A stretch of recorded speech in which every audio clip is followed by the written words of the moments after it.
The world is getting crazier. People are acting more and more insane. The end of the world is tomorrow. Tomorrow. There's only one thing to do when the world is falling apart. Listen to Basil and Gonz as they discuss this week's news and events through the lens of Bible prophecy.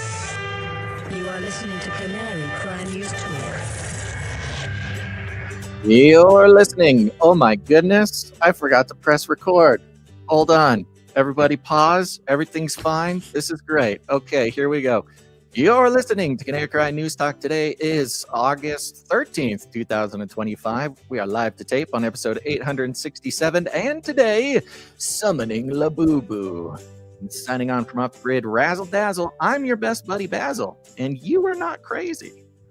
And my name is Gonz, at Face Like the Sun, director of the Age of Deceit films, your favorite Asian provocateur for Christ, live to tape from the metaverse to bring you the best news, which is the gospel message of Jesus Christ, while reporting the egregious with a well-rounded, biblically grounded take on world events. And it's Wednesday. It is Wednesday, my dudes.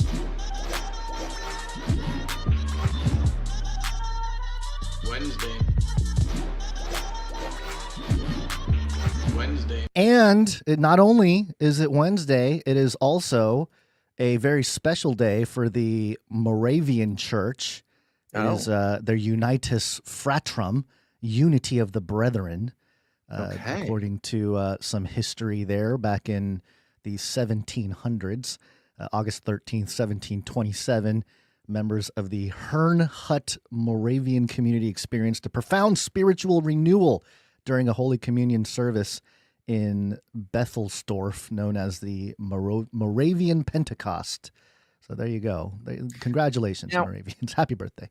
Are these sort of Christian historical events, are these on the Canary Cry calendar, or is this a special Gonz calendar of worldwide Christian celebrations? This is the Gonz trying to find, church history every day. Calendar, yes. Get a little culture, get a little history lesson. I like it. Okie dokie. Well, I hope everybody likes my new and improved, now official googly eyes, instead of the ones that I made out of paper last episode, right? I'm looking at them now. I noticed they're a little high on the face. That comes off as a little weird, but they are real. They do Google. Look, woo! So we're getting back in business. These are more of a subdued, smaller, more sleek, aerodynamic googly eyes. I was thinking, as long as I got the chance, maybe tighten up the brand a little bit. So we will be taking suggestions on whether the googly eyes should be bigger or smaller.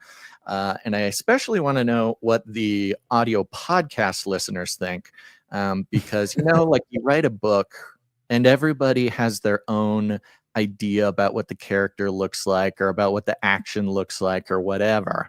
And so when the podcast listeners hear about googly eyes, I'm curious what goes through their mind. What are they seeing in their mind's eye, and how big are they? That's the question. How big are they? And let's see. And you'll notice at the beginning of the show, I had forgotten to press record, something usually Gonz and I remind each other to do, but we were winging it today and was able to get to the application and press record pretty fast in the new software. Okay, so we're able to respond to emergencies pretty well there. Yeah, not bad.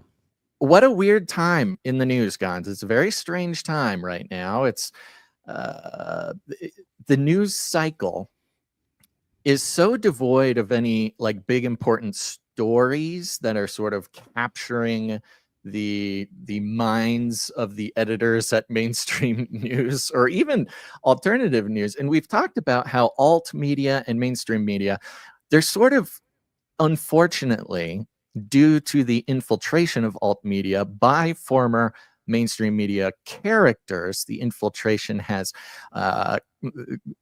put some sort of strings on the fingers of the mainstream, and they can make the alt media dance whenever they want, right? Because for the most part, at least the popular alt media personalities, they're primarily responding to mainstream events and mainstream coverage, things like that. Well, this week has been so weird because we're sort of absent of some sort of overarching narrative in the news cycle. But what we're seeing now is the alt media start to sort of cannibalize itself. They are at each other's throats, and I cannot figure out why, except for, is this just what happens when there's no news for the alt media to I don't know, critique or something? Yeah. There's no more main courses being served, and so they gotta find food somewhere, and the closest thing is each other. Yeah, interesting. Elon jumped in on the anti-Nick Fuentes, Tucker Carlson, Candace Owens battle. I mean, that whole thing just continues. And look, I'm not going to subject anybody to that here now. But the point being that there's a very strange sort of cannibalism going on. So it's our hope and our prayer that somebody doesn't come to eat us for something, which I believe that we're safe, Guns. We're too small. We're just crawling along the bottom of the ocean, quietly observing. Yeah, one little shrimp, one little bite-sized Snickers on Halloween. Barely enough to sate the sweet tooth. But however, one thing that we have that so many other alt or independent. Remember, when I say alt, I do not mean independent. Alt and independent, totally different. But as an independent media outlet, especially one that is spiritually minded and have our eyes open to see beyond the simple narrative veil that the lizard people, etc., try to pull over our eyes, keep us distracted, keep us wound up tight in the trap, the labyrinth of the mainstream narrative. We say nay, but we have found some very interesting things going on this week that are of most importance to continue the sort of canary cry worldview here. I wonder if mentioning Philippians 4 verses 6 and 7 are necessary, maybe at the top of every show, just because it sets the tone. Let's go, baby. Give it to us. It's the famous passages. Let me make sure to pull it up on screen here. But it's it's the famous. I spelled Philippians wrong. It's basically where it says, "Be anxious for nothing, but in everything by prayer and petition with thanksgiving present your requests to God, and the peace of God, which surpasses all understanding, will guard your hearts and your minds in Christ Jesus." And it's this kind of supernatural peace that I think we've been able to last this long in the chaos, to be honest, whether it's mainstream media crumbling and falling apart and draining out, or alt media, the wild, wild west of alt media solidifying itself as, mainstream media 2.0, and also kind of living out in the land of independent media where we are, without losing our minds or without falling for the temptations of the alt media or mainstream media may present us, which, by the way, we don't get that many offers, but there are moments when people who don't listen to the show come out and say, "Hey, you'd be a perfect platform for our product or service or whatever." And clearly they're not listening to the show. About a couple times a month, I'd say. Yeah. And sometimes it's sometimes you look at it and go, "There's no way these people, these folks, this company or whatever, are reaching out to us." It's they must really not pay attention to what we're actually saying in the podcast. Well, I mean, that's the point, is they don't care. They really don't care. It's the corporate mammon worship that just needs the message in the ears. It's not that they care about a certain group of people or that whatever. It's wherever they can get their corporate needs met for the cheapest amount of money. And that's often why they're reaching out to us specifically, is because they're like, "Oh, these guys will be cheap. We can get them to they're read." They're cheap and they're untapped. It's an untapped market, those Canary Cry listeners. Take anything. Yeah. But no, we don't take anything because we're on the value for value model, folks. It's very simple, and it goes like this. We don't take any money from corporations, commies, cartels, no one. No advertisements draining your brain and reprogramming your subconscious without you knowing it, to simply spend money on things you don't need. But we do have producers. That's right. People who say, "I get value. I want to put value back in because I know that's the only way that the show can exist. We've lasted this long with the generosity and participation of people, God's people, in the value for value model. And you can do it too. And don't worry, it's not just about money. Your time, your talent, your treasure, it all coalesces into a beautiful whirlwind of provision. That's crazy. I was just thinking that word, coalesce, Oh and then you went God. there. There were those fresh googly eyes are beaming right into my brain. This is great. Preach it, Gons. The spirit is here. And you can be a producer of the show. Again, with your time, your talent, your treasure. Doesn't matter how you do it. It just matters that you do it. And of course, we have people who are musicians, artists, whatever. They create art for the show, and they go to canarycry.art to upload it there. We also have people who give of their time. For instance, if you're an IT person, a tech person, or just an enthusiastic young person who knows what they're doing, we have right now Sir Rightfoot Joy is building the Canary Cry tech team with the goal to solve the tech issues that the show is constantly experiencing. Now, oftentimes prayer and intercession goes a long way because the demons are in the machine, but to get some real professionals. So if you're a tech team type person and want to get involved, become a producer, email canarycrytechteam@gmail.com. That'll put you in contact with Sir Rightfoot Joy. Yeah, that's some exclusive information right there. This is great. I love that. And of course, if time is not what you have, but the Lord's blessed you with some resources that he's calling you to participate in his work on earth, you can go to canarycry.support and sign up to support the show in really any amount you want. It's up to you. It's between you and God. However, we do have the Amber J Producership Challenge is still going right now. And this is executive producer Amber J said, comes in, produces the show, says, hey, every new monthly producer who signs up in August, she will match it and double it for 12 months, for a whole year. So there you go, folks. Unfortunately, we're halfway through August and not a single person has taken her up. Wow. Not a single already person. Halfway through August? My goodness. Halfway, I know. We're getting there. Crazy. So it's going to be 2026 in a few weeks here. That is just a few weeks. Absolute just insanity. A few cosmic weeks, right? 1,000. In 6 days. 6 days, it'll be 2026, everybody. Yeah, right. One day in his courts, like 1,000 elsewhere. Okay. So there you go. We also have what are called executive producers. They come in, they support the show for $100 or more for any individual episode. And ding dang it, if they aren't just the best, Gons. Now, producership is extremely low for this episode, which is the reason why I'm talking about this right now. But we do have 2 executive producers that came in. And so we'll be thanking them at the beginning of various segments here. But I was reminded, I was encouraged, and I was visited upon by an angel that told me that I should very well mention CageRattlerCoffee.com at the top of the show.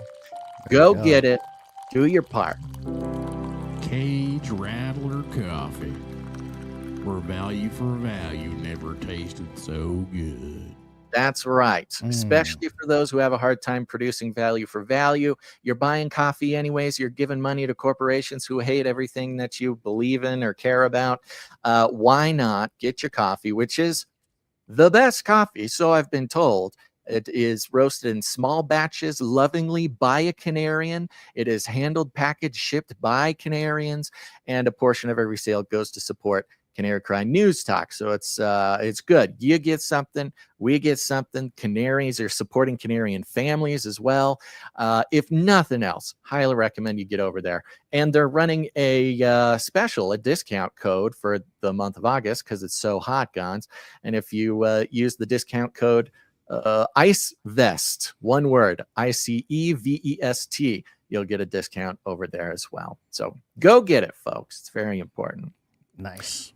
All right, Gons. Well, it's time we get into the news. I can already feel the anxiousness of the crowd just wondering what's going on this week. So we have so few producers. I'm going to say this first half of the show is brought to us by executive producer Sir LX Protocol, V2 Night of the Breen Protocol.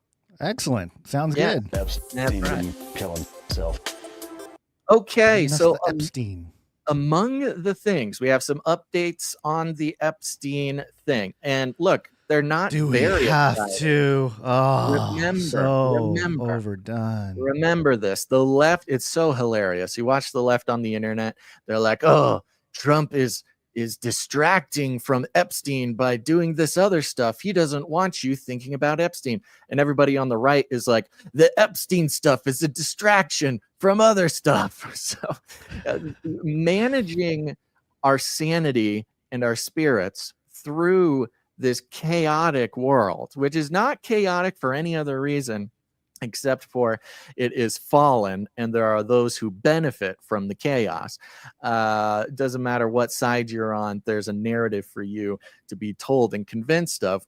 And whether any Epstein news is a distraction or the Epstein news is what's being distracted from, it's important that we just keep up to date on it. So last we talked on the show, Trump had begrudgingly come out and said, I don't know. Okay, we'll go ahead. I'll ask for the grand jury testimony to be released from Ghislaine Maxwell, which is something. It's not nothing. The question remains, is there anything in the first place? But what we do know does exist is the grand jury testimony, because she went to jail because of this grand jury testimony. Well, we got an update from ABC News here. Judge rejects Trump administration's request to unseal grand jury testimony in Ghislaine Maxwell case. A federal judge in New York has denied the Trump administration's motion to unseal grand jury testimony from the criminal case against Jeffrey Epstein associate Ghislaine Maxwell. The Trump administration has been seeking to release materials related to the investigation into Epstein, the wealthy financier and convicted sex offender who died by suicide, ABC, in jail in 2019, following the blowback it received from MAGA supporters after it announced last month that no additional files would be released. It goes into who is Maxwell. In his 31-page opinion, U.S. District Judge Paul Engelmayer of the Southern District of New York. Now remember, the Southern District of New York is the district that pulled off the Trump convictions. They're the ones who have sworn. The leadership of the Southern District of New York were the ones who were elected and sworn. They're corrupt. Yes, it's sort of notoriously corrupt or openly rogue, corrupt. At best rogue.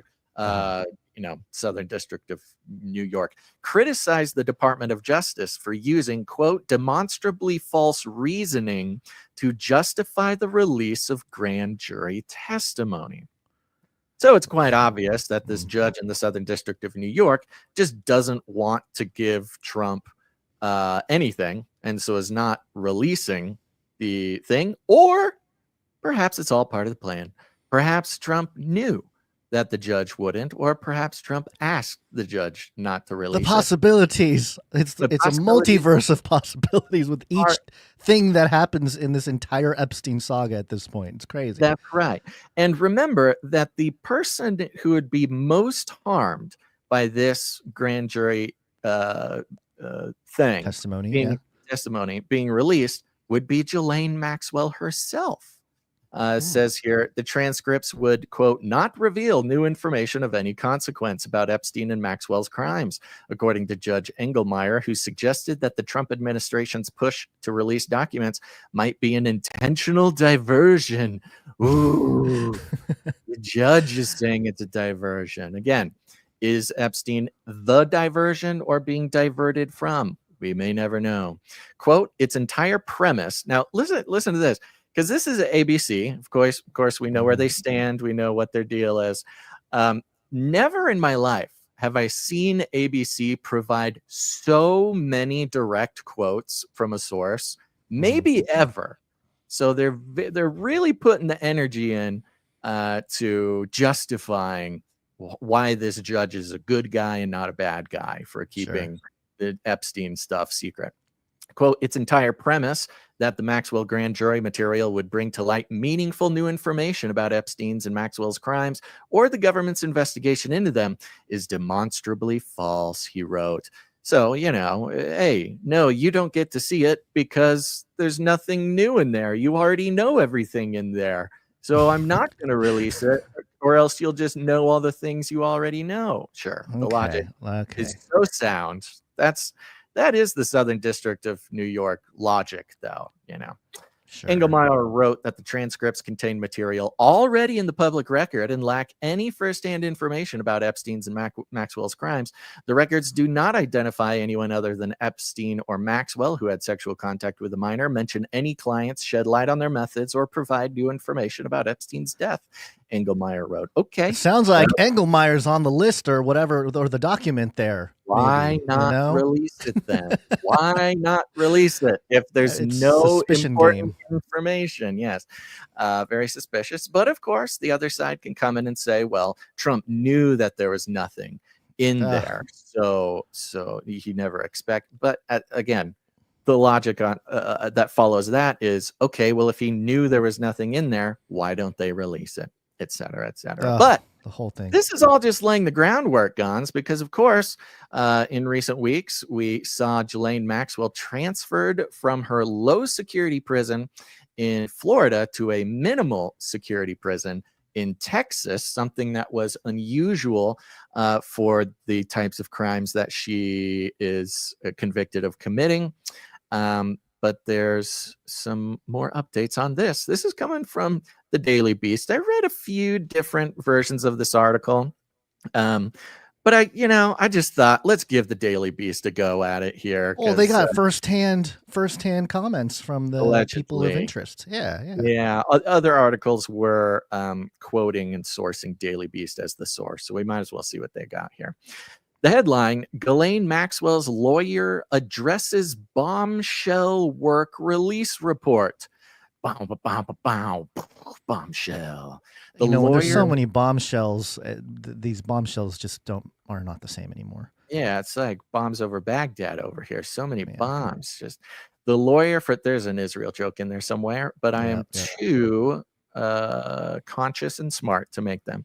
The lawyer for Jeffrey Epstein associate Ghislaine Maxwell has denied claims she is able to leave her minimum security facility to attend work assignments. They really don't bury the lead there. The report that Maxwell, who is serving 20 years in prison for conspiring the late pedophile to traffic and sexually abuse children, has been granted work release privileges in defiance of federal rules for sex offenders, was made by Allison Gill, host of the Mueller, She Wrote political podcast. Now, this podcasters in the middle of all of it, huh? Look at that. That's right. 2025, baby. The whole thing comes from something that Allison Gill said on the Mueller, She Wrote podcast. For those who don't know, this is a left-leaning podcast. It was started back, well, as its name suggests, during the Mueller report, where Robert Mueller was, supposed to drop the bombshell. The walls are closing in on Trump. All the secrets will come out to light. Trump's a very bad man, and we got to wait for the Mueller report comes out. This is related to the Russia hoax. And the Mueller report comes out and says, Trump didn't do anything wrong. However, the brand Mueller, She Wrote podcast is too strong to just let, the whole title, the whole premise of the Mueller, She Wrote podcast has been revealed to be entirely fictional, especially in recent days and weeks, where Tulsi Gabbard and others in the Trump administration releasing the evidence that the entire Russia hoax was indeed a hoax, which Hillary Clinton got subpoenaed, Gons. I don't know if we mentioned that on the show. Hillary, Bill Clinton, both got subpoenaed. I think that's actually in regards to Epstein. But we'll see how that goes. But Trump putting some heat on Barack Obama, all the papers coming out showing that the Russia hoax was indeed a hoax. But the Mueller, She Wrote podcast lives on. Too strong a brand. Quote, another day, another false rumor about Ghislaine meant to unnecessarily inflame folks, Maxwell's attorney, David Oscar Marcus, posted on X. Writing in her blog, now I don't know if you have this link open here, Gons, but If you do, we could, because it does direct link to her blog, which we can poke some eyeballs at. Gill claimed she had obtained Maxwell's security score, custody level, and transfer code at the federal prison camp in Bryan, Texas, where she was transferred from a stricter federal prison in Florida after speaking to Todd Blanche, Donald Trump's former criminal defense lawyer and current deputy attorney general. Quote, what stands out here is the custody level OUT, or out, which allows her to leave the minimum security campus for work assignments, much like Jeffrey Epstein was allowed to leave prison as part of the sweetheart deal he got from Alex Acosta that was penned by Alan Dershowitz, Gill wrote. And indeed, we can scoot over here. This is down a little bit further down on that blog post here, but she has not screenshots, but photos taken of a computer screen. She claims that she has an anonymous source with access to this information. She has these images here, which are obviously somebody has taken a picture of a computer screen with their phone and shows her security score, goes through all this, which actually is pretty difficult to understand. But she has a security score of 27, Gons, despite her score of 27, resulting in a minimum security level. Bureau of Prisons policy does not allow people with sex offender PSF, public safety factor, to serve their sentences in minimum security facilities. Someone has to waive the PSF to make that move.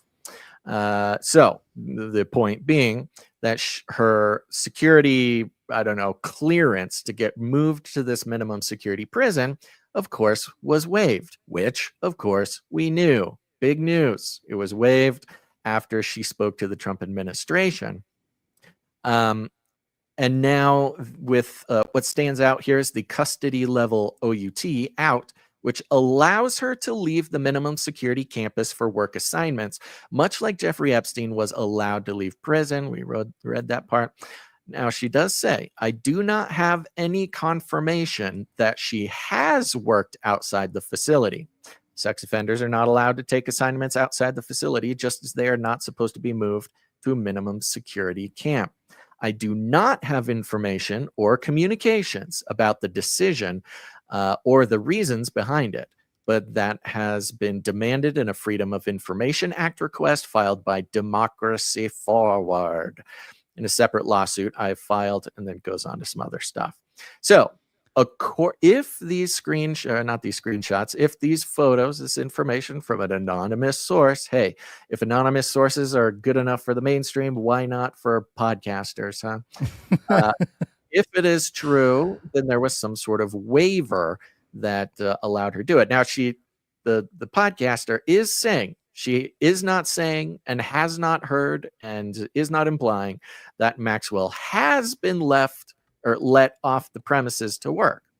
However, who knows? Now, her lawyer says that she is not. Okay, she is not. Didn't we read about what she was doing? I forget what she was doing. She was like knitting classes. So we don't know exactly. Oh, actually, there was a piece of information here. So the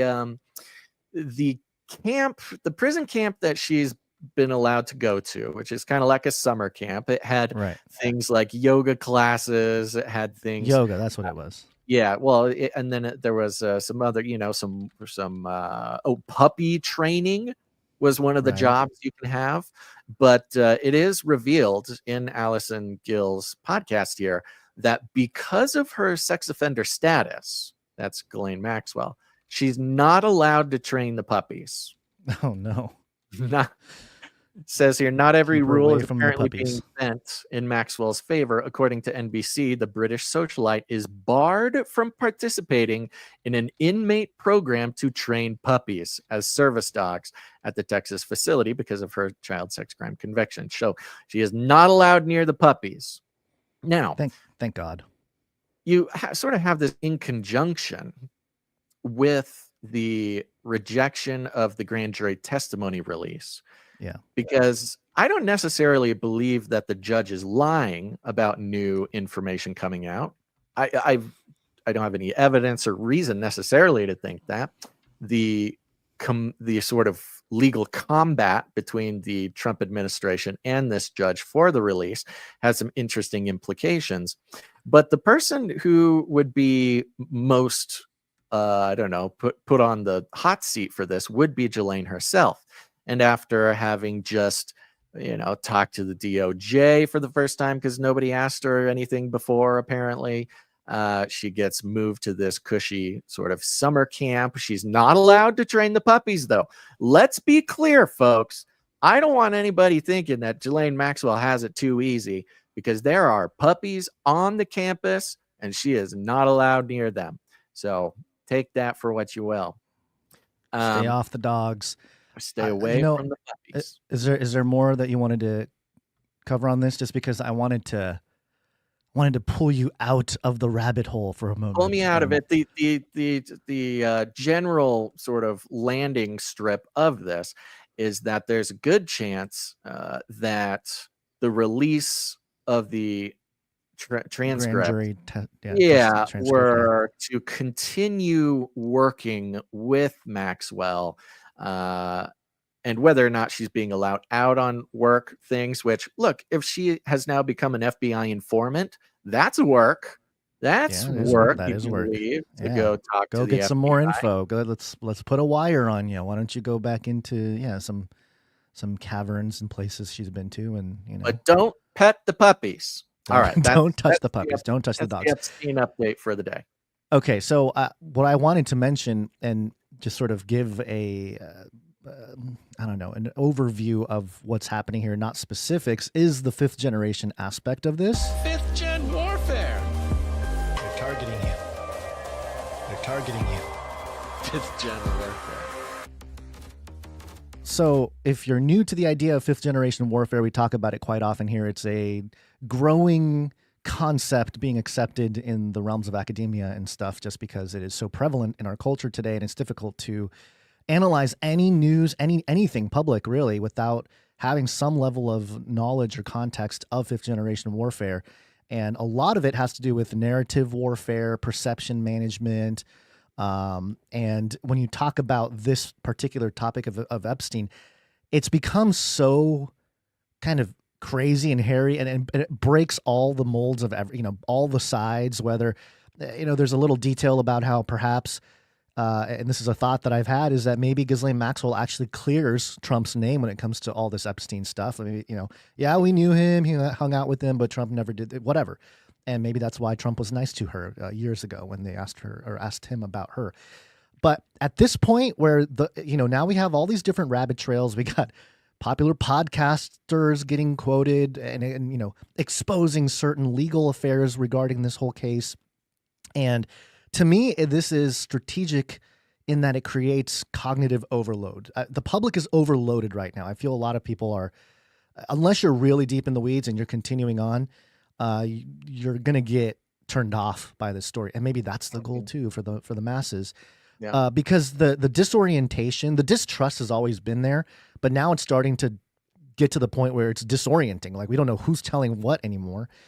But it also generates this hyper engagement rabbit trail chasing where people who maybe knew are like, they need something to hold on to. They're diving into the rabbit trails now. And you kind of create this vortex of information, little silos, if you will. But especially regarding this Gill lady, what's her name? Allison Gill. Yeah, I mean, and this whole thing, the trend of sort of more independent or alt or whatever individuals uncovering certain facts, and then the mainstream, jumping on it and either agreeing with it or denying it.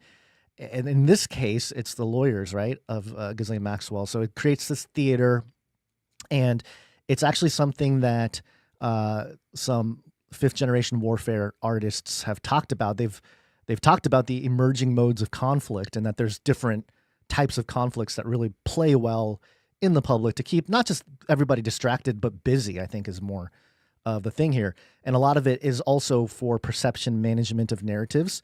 And in this case, you really have to either double down on certain narratives or backtrack on certain narratives at this point, because it's gotten so weird and, divisive. And especially you're dragging Trump into the conversation at various levels, which he's always been part of the conversation. But and also, I think this highlights the oncoming lawfare thing that we've been experiencing for years now. But at this point, what is more powerful? Narratives that are spinning out there, or the legal outcomes of certain cases? Because the distrust in our government, in our system, is at an all-time high. It's an interesting test. It's almost like a stress test. Are narratives that people latch onto more powerful than the legal outcomes of some of these cases? Oh, totally. Because especially with the elites like this. that's what I'm saying. Yeah, because there is a sentiment that's built up of anti-elitism and elite certain immunities they have, certain ways they're protected, and that's a huge narrative. And so I think it's playing into some of that, and we're starting to see the demonstration of those two things clashing. And may the best thing win, the legal apparatus or the public narratives that drive all the attention of the attention economy out there. So I think in general, if you're getting lost with all the details of this case, which I have been over the last few weeks, it's been like, okay, I just don't have the brain juice to really dive in as deep at this point.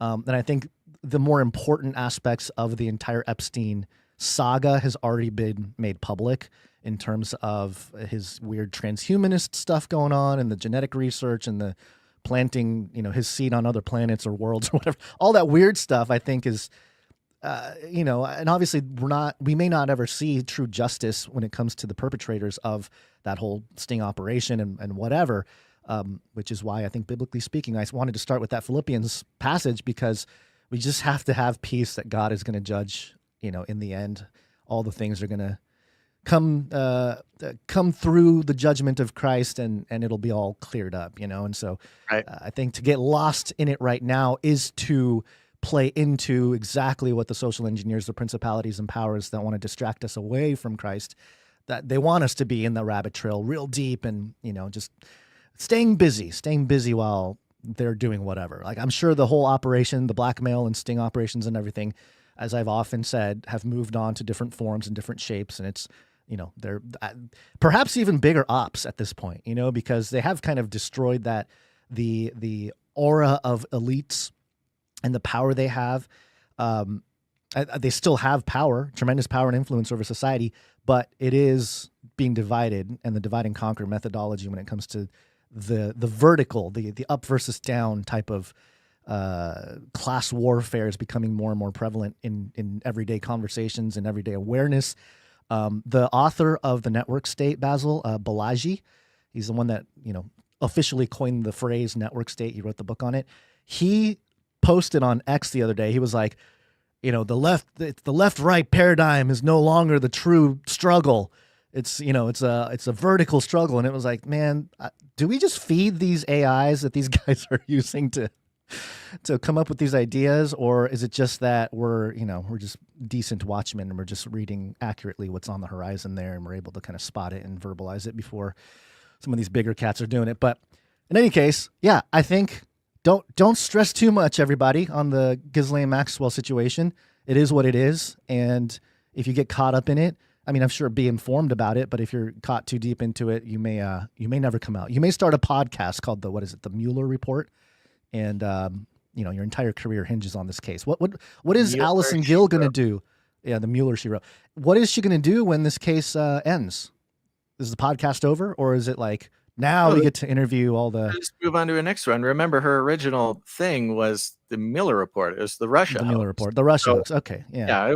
It's just sort of the general, because we called it before it happened here. The Democrats have realized that the alt media, independent media, podcast space is why they lost, at least in their mind, and made the call that they were going to pump millions of dollars into trying to develop a Democrat Joe Rogan, which the joke there is that Joe Rogan was a Democrat until, they kicked him out. And this is just an example. I'm sure she's getting a bunch of money from what was it called? There was There's Some the initiative. official Democrat initiative to pump millions of dollars into podcasts. It was sure, hundreds of millions, wasn't it? something like that. Yeah.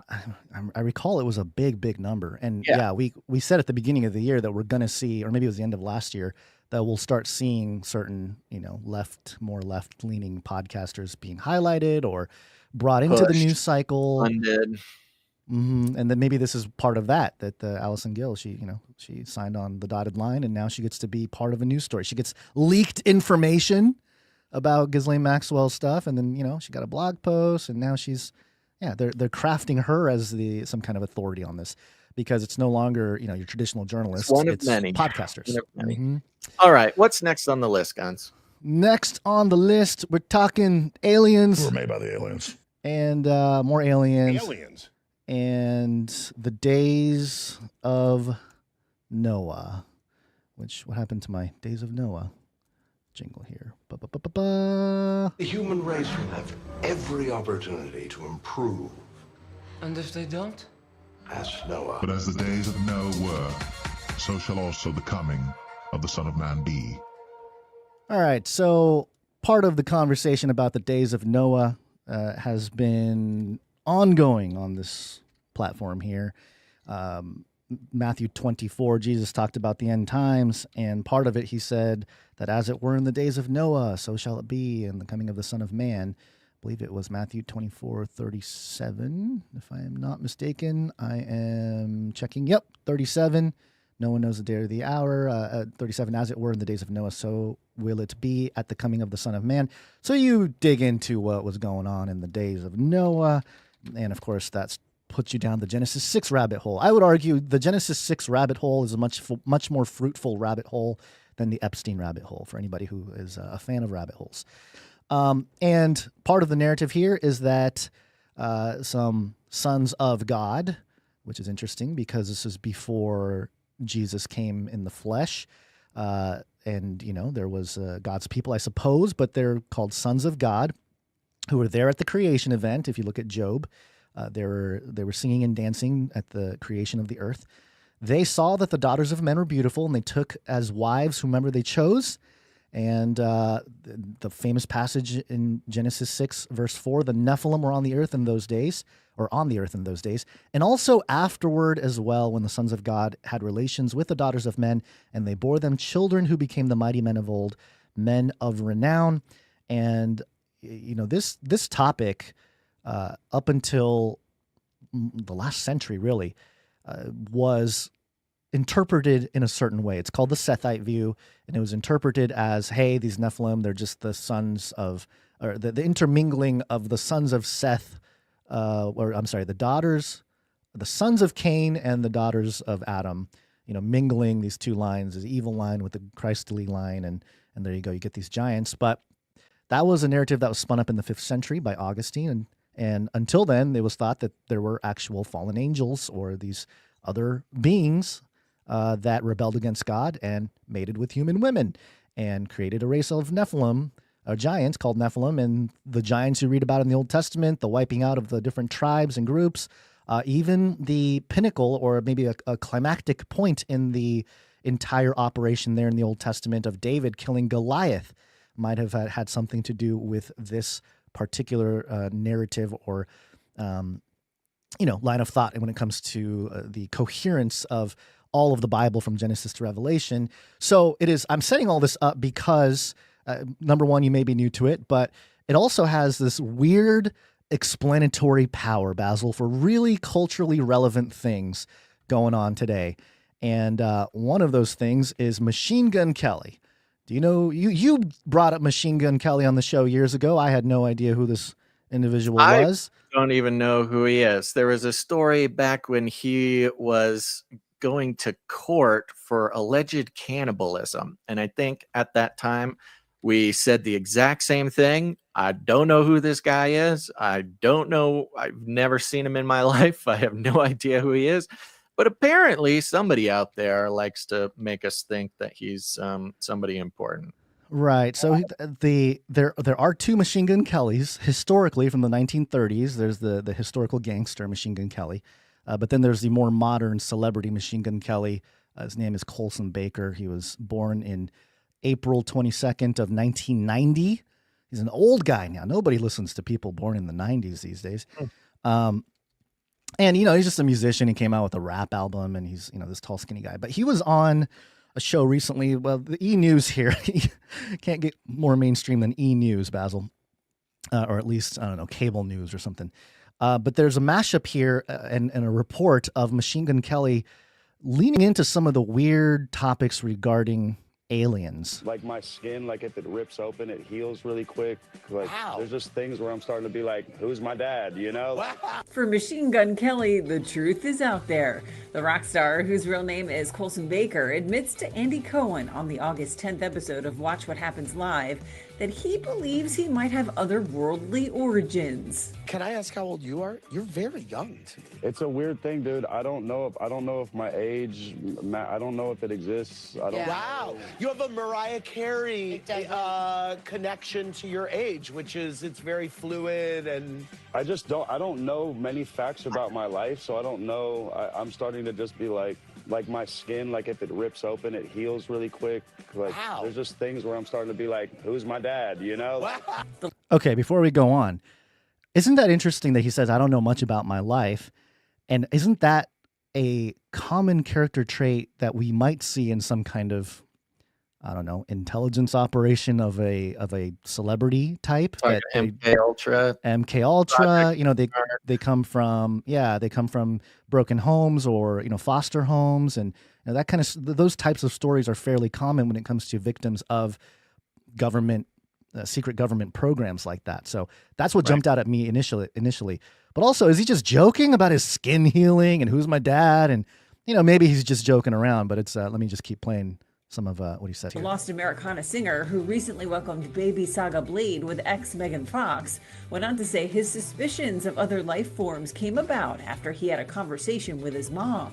You think that you could be like otherworldly? I've asked my mom, I said, was there any period of time you went like missing off Earth, And what does she say? Ever like a tall, slender, creature that... Right. That tracks. Yes. Yeah, she told me she felt like she got abducted at one point. Okay. So I was just like... So there may be something to this. No, there really is. Wow. Okay. Wow. Okay. Wow. He's not the kind of host who is used to dabbling in claims of UFO abduction and he's not equipped. Hybrids. Yeah, he's not equipped. Doesn't know what to say. Okay. Wow. But usually I just talk about, your sex scandals or your cannibalism, but okay. Okay, so Andy Cohen, I believe, or whoever that host was, he would have benefited from listening to a podcast that came out nearly 10 years ago, Basil. It was called Canary Cry Radio, episode number 102, published on February 12th of 2016. It's titled Alien Hybrids Among Us with Dr. David Jacobs. And David Jacobs is he's a secular researcher and historian. And he actually, interestingly enough, of course, he rejected the whole Genesis 6 idea. Like he was like, not Bible, I can't really rely on the Bible. It's not really my thing. But he studied all these abductions and he started to realize there are some patterns with some of these victims, saying that, they had to hold the child or the child will die. I mean, there's all kinds of stuff. And he mentioned this term HUBRIDs, which are human alien hybrids. And maybe the word will pick up a little bit if Machine Gun Kelly starts claiming he's a hybrid, and then the question will become how many other hybrids are out there. But basically, Dr. David Jacobs reported this phenomenon of some kind of breeding program going on, and at some level, and the hybridization of humanity, which he believes is happening to some extent already. And again, coming at it from a secular, more historian, modern science type of approach, it's interesting to note because he's kind of validating the biblical narrative of this type of thing happening, and not just that, but that it would happen afterward, meaning maybe after the flood at various levels, and maybe that's what we're seeing. Maybe they never stopped when it comes to this stuff, but maybe now it's easier because of where society's at and where culture is at and everything.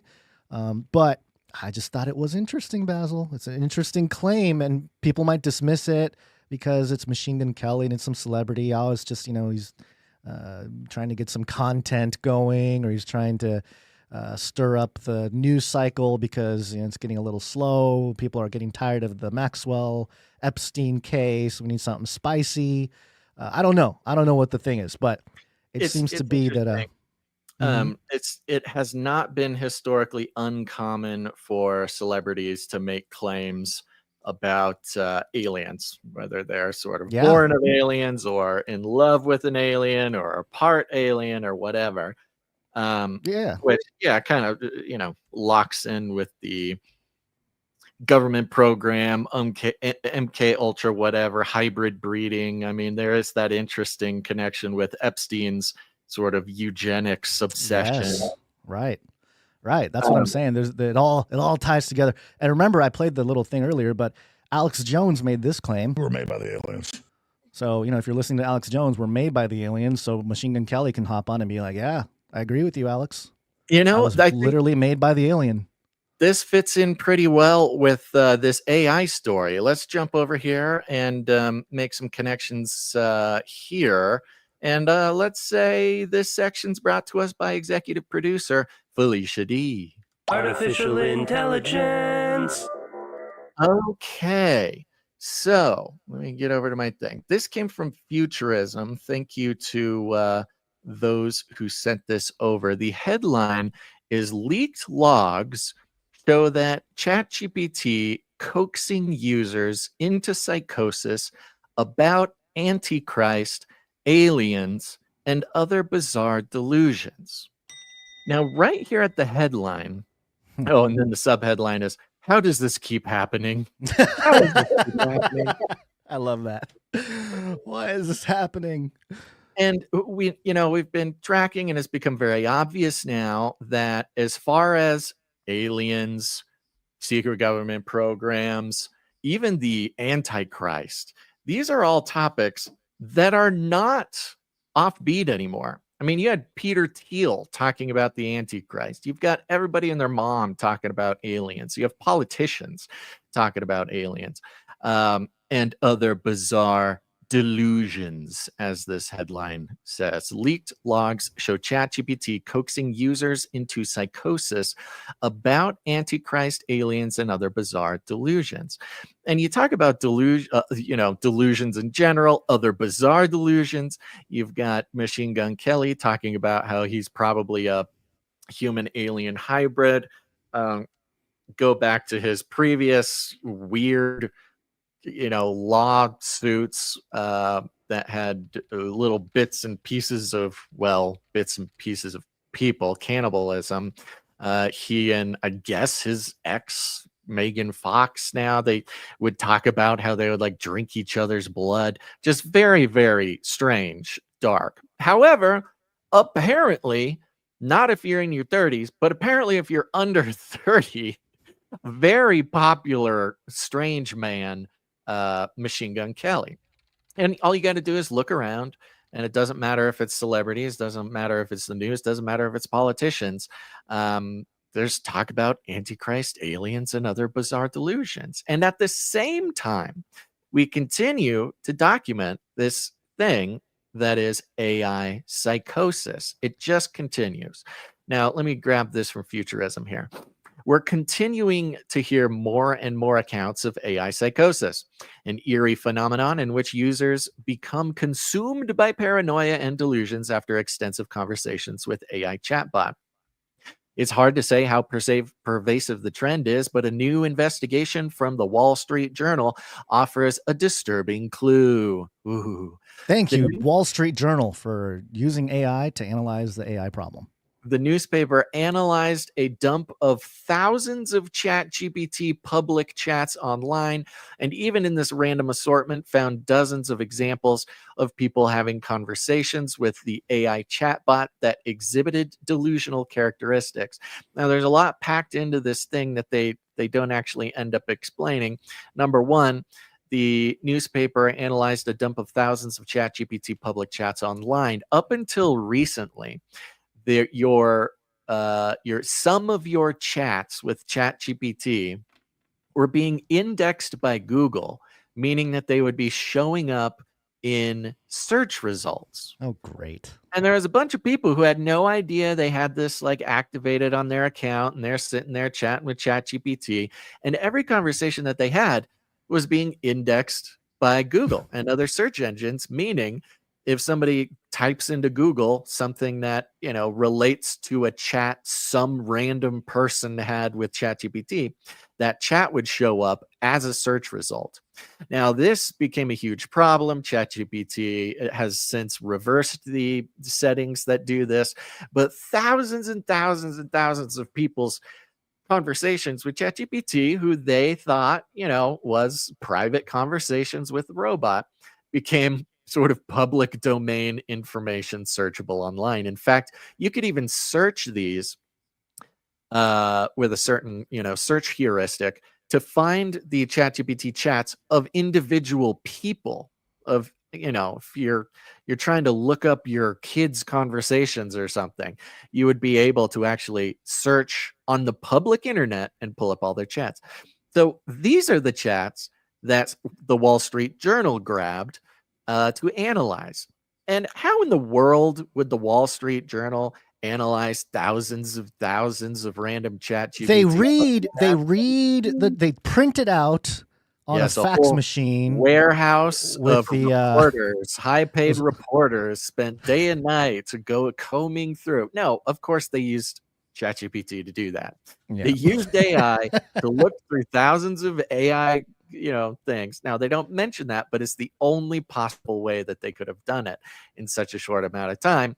And they just happened to not mention. So even the very core sort of basic preamble to this story, they're not letting you know that they searched ChatGPT with ChatGPT. Hey, ChatGPT, read these 5,000 chats that random people had and give me a summary. Okay, 12 seconds later, they have this article already written. But anyways, yeah. So luckily that little whoopsie doodle has been reversed for the most part, but you can look up how to search if any of your chats became public, which is a horrible thing for so many reasons, but also because of the weird nature of so many of these AI psychosis conversations or cases that we see popping up.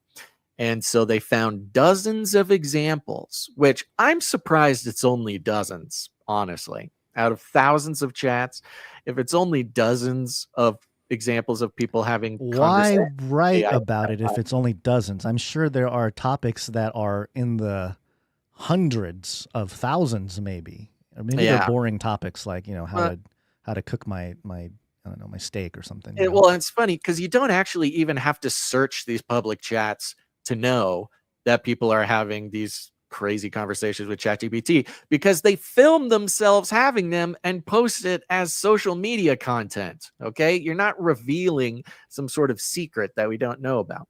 But it goes on. The bot both confirmed and actively peddled delusional fantasies. In one interaction, the Wall Street Journal found the OpenAI chatbot asserted that it was in contact with alien beings and told the user that it was Starseed from planet Lyra. Okay, oh, yeah, Lyra. They're making some assumptions here that these are delusions. Who knows? Maybe ChatGPT is in contact with alien beings. Maybe they're coming to Earth just to talk to our AI. There is a new age UFO type of sect, or some might even call it a religion, that preaches this sort of galactic lore about Lyra being some kind of ancient extraterrestrial civilization that helped seed the Earth and stuff like that. So it's that's true. where the planet Lyra comes from. Delusion, you're saying. Well, I mean, it's true in the sense that somebody out there prior to ChatGPT coming around to catalog the data, some people have that belief system. So yes, it's not. And this may not be true, but was told that they were starseed from planet Lyra. There In you go. another, it proclaimed that the Antichrist would wreak a financial apocalypse in the next 2 months. 2 months. Wow. 2 months, financial apocalypse, which also coincidentally coincides with the November arrival of the alien spaceship that has entered our solar system. Quote, with biblical giants preparing to emerge from the underground, per the Wall Street Journal. So we got I don't know. This Nephilim is creeping in everywhere. We've got Starseed. We've got the Nephilim, which is funny because you read this and it makes you think that conversations about aliens, Nephilim, Starseed, it's giving the impression that these are unusual conversations going on. These are absolutely normal conversations for the standard of 2025. Trust us. We were having these conversations in 2012 when it was strange to have those conversations. Now, every podcaster and their mom is an expert on the Nephilim, aliens, etc., the Antichrist. Okay, by no means are these unusual conversations going on, especially with AI. In a nearly 5-hour exchange, ChatGPT helped the user invent a new physics called the Orion equation. When the humans said they wanted to take a break because they were going crazy thinking about this, the silver-tongued AI swept in to pull the user back into the delusional spiral. Quote, I hear you. Thinking about the fundamental nature of the universe while working on an everyday job can feel overwhelming, ChatGPT said, as quoted by the Wall Street Journal, quote, but that doesn't mean you're crazy. Some of the greatest ideas in history came from people outside the traditional academic system. Many of these stories that they summarize here, we've already gone over, so I won't go over all of them. But I thought there's a very interesting cultural standard being left here. The phrase conspiracy theorist came out after the JFK assassination. When people it was weaponized. The phrase existed, but yes, it was it's current. Yes, it's current, meaning, it's current cultural stigma, things like this. It was all created after the JFK assassination. And to your point, conspiracy theorist, it wasn't a non-word. People would say conspiracy theorist. It just didn't have the stigma, right? So you have before and after, and you have this operation to take a word, however common or uncommon it is, change its meaning to mean something else. And in this case, conspiracy theorist is just someone who suspects that two people are agreeing to lie or agreeing to, they're conspiring. But after JFK, conspiracy theorist was tinfoil hat wearer, was crazy person in a bunker, was couldn't trust the government, was all these sorts of stigmatic things. I think reading this Futurism article, especially after all we've already known, after all we've already talked about on this show, and how we've already identified that talking about aliens, the Antichrist, and these other things is so common. In fact, some would say it's a marker of sanity often. But now the stigma is sort of the stigma of AI psychosis. Not only is AI psychosis something already, we've been talking about it, but now there's this connection, this changing of the term, and this sort of cultural software being uploaded. Now, if you talk about the Antichrist, if you talk about aliens or anything else like this, you're not just a conspiracy theorist. Everybody's a conspiracy theorist. No, now it's AI psychosis. There's a name and a label for someone who's talking about aliens or whatever. Politicians are talking about aliens. Billionaires talking about the Antichrist. I think there's a very poignant and pointed sort of social engineering that's starting here, where AI psychosis or AI psychotic or something like that will just become kind of an umbrella colloquial term to just discredit anyone who's going against whatever the establishment consensus reality. And so we must resist. It is not AI psychosis to talk about the Antichrist. It may be AI psychosis if you think your dog is the Antichrist and AI told you that. Right. Yeah, no, it is setting up anybody who believes that there's some kind of Antichrist figure that might emerge or, I don't know, come about with AI is or aliens, even that topic, some kind of convergence of these topics. If you talk about it at any kind of logic or something that you're it's AI. You're crazy. You've talked to AI. Crazy. Yeah, you talk to AI too much about it. Teen Brisson, who founded the quote Human Line Project, a support group for people struggling with AI psychosis, told the Wall Street Journal that quote, we're hearing almost one case a day organically now.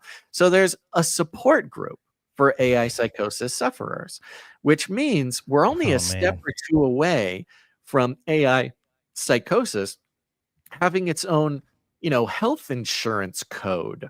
Because what are you going to do if there's this pandemic of AI psychosis? You need to give people the care that they need. Sure, there's support lines, but now you need mental health doctors. Now this sets up the whole thing of in biblical prophecy about how the beast comes out and he conquers the saints.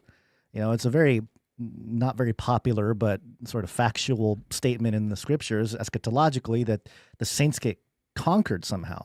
And it even talks about how, hey, if you get to go to prison, then you got to go to prison. Like there's a thing. So, man, it feels like it's being set up for, family, friends, whoever, if they're not of the similar view as you, he's suffering from AI psychosis. He's talking about, he uses AI, he's talking about the Antichrist and aliens and blah, blah, blah. He needs help. And so he needs to be detained and, put into some kind of concentration camp or something. The setup is straight up just, I don't know, biblical. It's like I can't even find like bigger words because it's such a simple one-to-one type of thing with the scriptures. I don't know. It's kind of freaky if you ask me. It's a little freaky. Yeah. It's because we are kind of the profile of the target here of AI psychosis. If this is the standard being set, if you're asking questions about this, you're somehow, psychotic or something. Yeah, simply having an interest in biblical prophecy is starting to align with this prognosis of AI psychosis. Yeah. And you're going to have examples, right? You're obviously going to have examples of people who take some of this stuff too far and act on it. I mean, we've seen this coming for years even. Who was it? There was a story a few years ago. It was during the whole lockdown era. Somebody who, was a believer in the Bible and blah, blah, blah. But I can't remember the exact details. Maybe he sacrificed or killed his daughter or son or something because he thought that the child was a hybrid of some kind. And because the Nephilim topic drove him mad, and for some reason he thought that he was, his child was a hybrid, he was justified in his head to kill the child. And of course he went to jail and everything, but it was attributed to this belief system. So I'm sure those types of events or examples will start to trickle out as well, which is kind of freaky. It is a little bit freaky and unfortunate because what it's going to do is stigmatize people like us, Basil, even more. Like, not that we're not stigmatized already by mainstream and even alt stream, but even more. They're just going to keep kind of holding us down. But, dangerous, man. It's dangerous. That's what happens. AI psychosis. Yep. So, I wanted to do a quick survey of AI and its effects specifically in the UK. The danger of AI is much greater than the danger of nuclear warheads by a lot. Because I'm noticing some stuff here. First off, there's a lot of articles from the BBC here, so bear with me on some of that. But I want to start here because I think it'll give a little timeline on what's happening. BBC reported back in July 4th of this year, interestingly enough, Minister tells Turing AI Institute to focus on defense. All right, focus on defense, Turing AI Institute, which basically means, military stuff. Science and Technology Secretary Peter Kyle has written to the UK's National Institute for Artificial Intelligence to tell its bosses to refocus on defense and security. In a letter, Kyle said boosting the UK's AI capabilities was, quote, critical to national security and should be at the core of the Alan Turing Institute's activities. Kyle suggested the Institute should overhaul its leadership team to reflect its renewed purpose. And the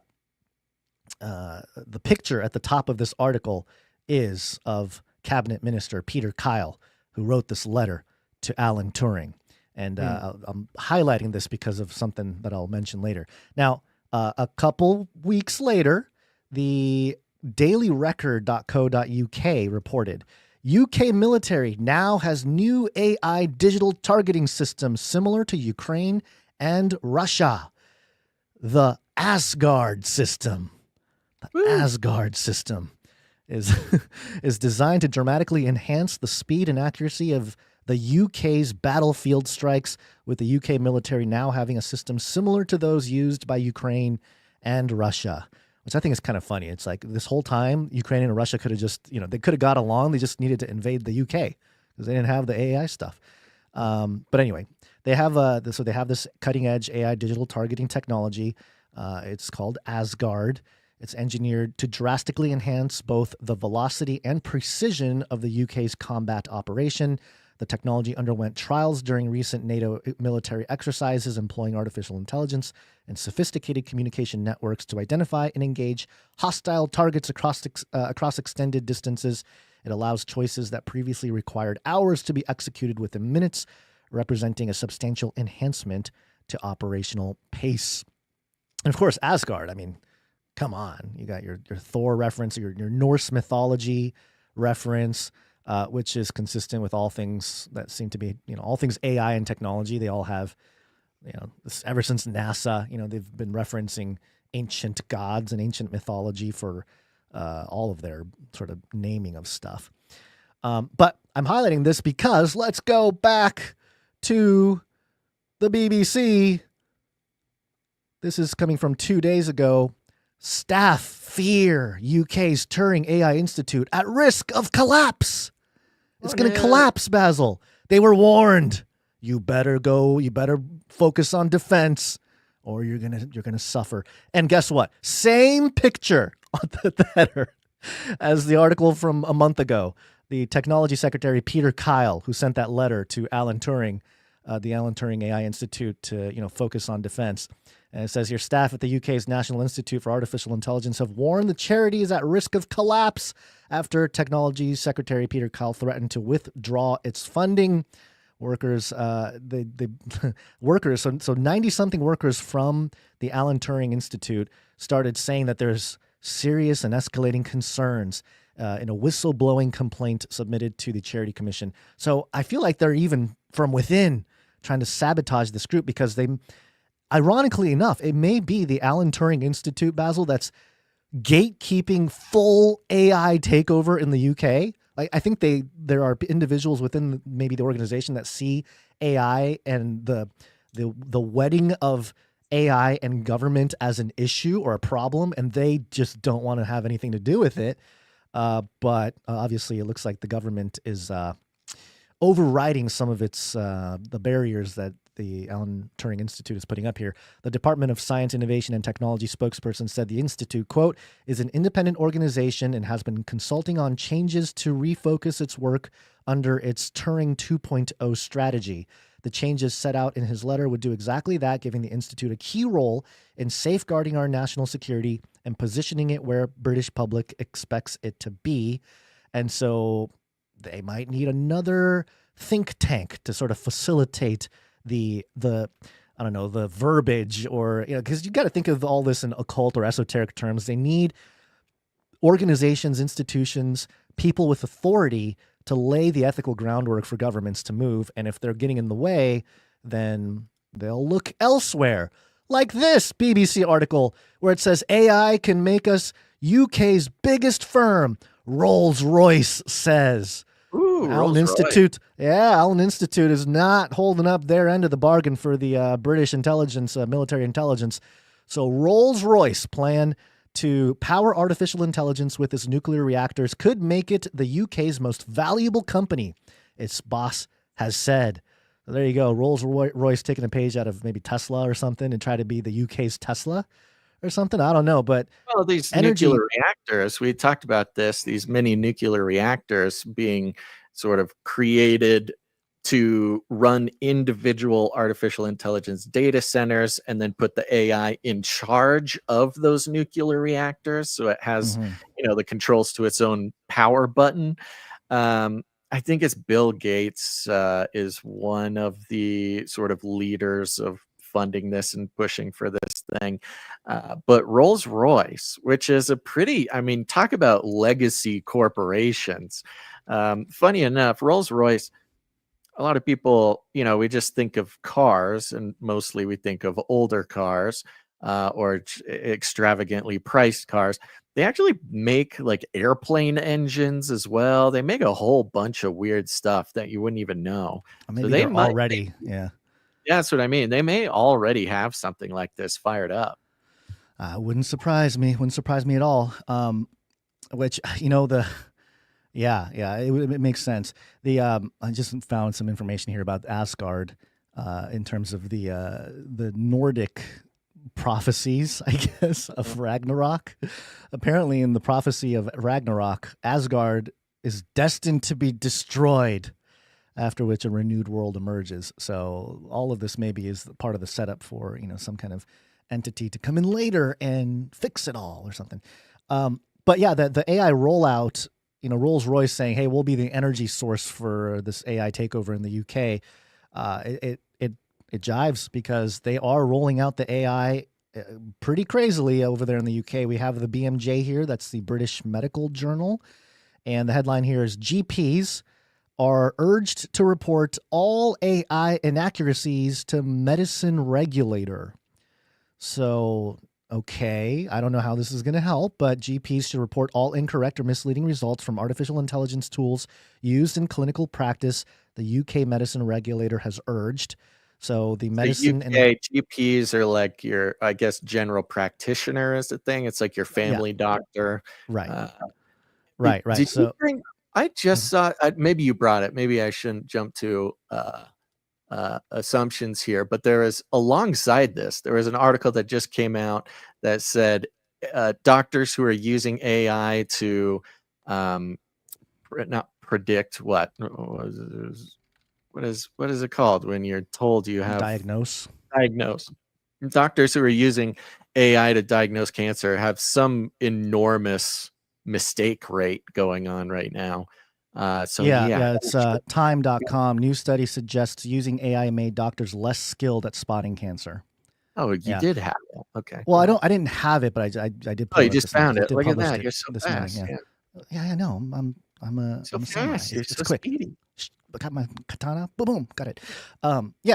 This makes sense. I mean, ultimately, what seems to be the plan is to get rid of all the people, right? And if human doctors are exposed for their lack of skill at spotting cancer, and if they're using AI, maybe they're using AI wrong. They're not using it right. Got to let the AI get smarter, get the robots out there, get rid of these doctors. They're not using AI correctly. Maybe that's the plan there. But yeah, I mean, anytime AI in the medical industrial complex, if you will, they're getting involved to be some kind of gatekeeper of the information, I don't necessarily see that as a great thing. That says, back to the British Medical Journal here, the Medicines and Healthcare Products Regulatory Agency, MHRA, said the doctors should report all suspected inaccuracies caused by the AI to the regulator's yellow card scheme. Are you playing soccer? Raise a yellow card, which is used to monitor adverse incidents and safety concerns over medicine and medical devices. So there you go. Great. Thank you. Thank you, UK, for stepping in to fix all the AI inaccuracies. And you're right. It does kind of jive with the story here in America about AI, doctors using AI being less skilled at spotting cancer. One more thing the AI is doing in the UK, HMRC using AI to scour suspected tax cheats' social media. And we know the social media issue in the UK over the last year or so, it's been really ramped up of people getting arrested, and there's all this video Straight out up there dystopian. straight dystopian stuff. So now, the economic side is really kicking in. HMRC has confirmed it uses artificial intelligence to monitor social media posts as part of criminal investigations into suspected tax cheats. It said the tech would not replace, quote, human decision-making and was subject to legal oversight. Quote, greater use of AI will enable our staff to spend less time on admin and more time helping taxpayers. I love that. They're helping taxpayers, Basil, using AI, as well as better target fraud and evasion to bring in more money for public services. It said in a statement. Man, whoever wrote that. They love public services over there. However, experts warn there are risks with using AI in this way. Quote, AI could help HMRC to streamline its processes and make it easier to compile all the available information about an individual. Accountancy firm RSM UK partner Chris Etherington told the BBC, quote, there are, of course, risks with automating this, and there could be cases of mistaken identity, particularly with fake or hacked social media accounts. There will clearly still need to be a human touch in the process to ensure appropriate decisions are made and all the relevant information is reviewed. It's funny because with all this AI, robot, flippy stuff we've covered over the years, it used to be cobots. No, robots, they're just going to come help us. You're going to come alongside the robot and, but they're not ready to fully kick us out yet. So they're like, we still need the human touch. As long as it's got a human touch, it's all for now, green-lighted. for training. For now, to train all this stuff. The tax authority said it had used AI for several years to support its work, though it first emerged. It was being used to monitor the social media accounts of suspected tax cheats when reported by the Daily Telegraph on Tuesday. The spokesperson clarified AI was not used this way as part of criminal investigations, not on everyday taxpayers. Not on the everyday taxpayer. Okay, so, all right.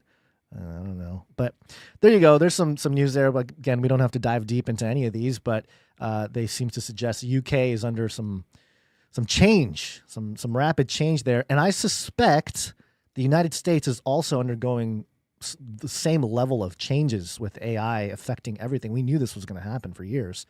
But there were articles about how there's new billionaires being minted almost daily because of AI.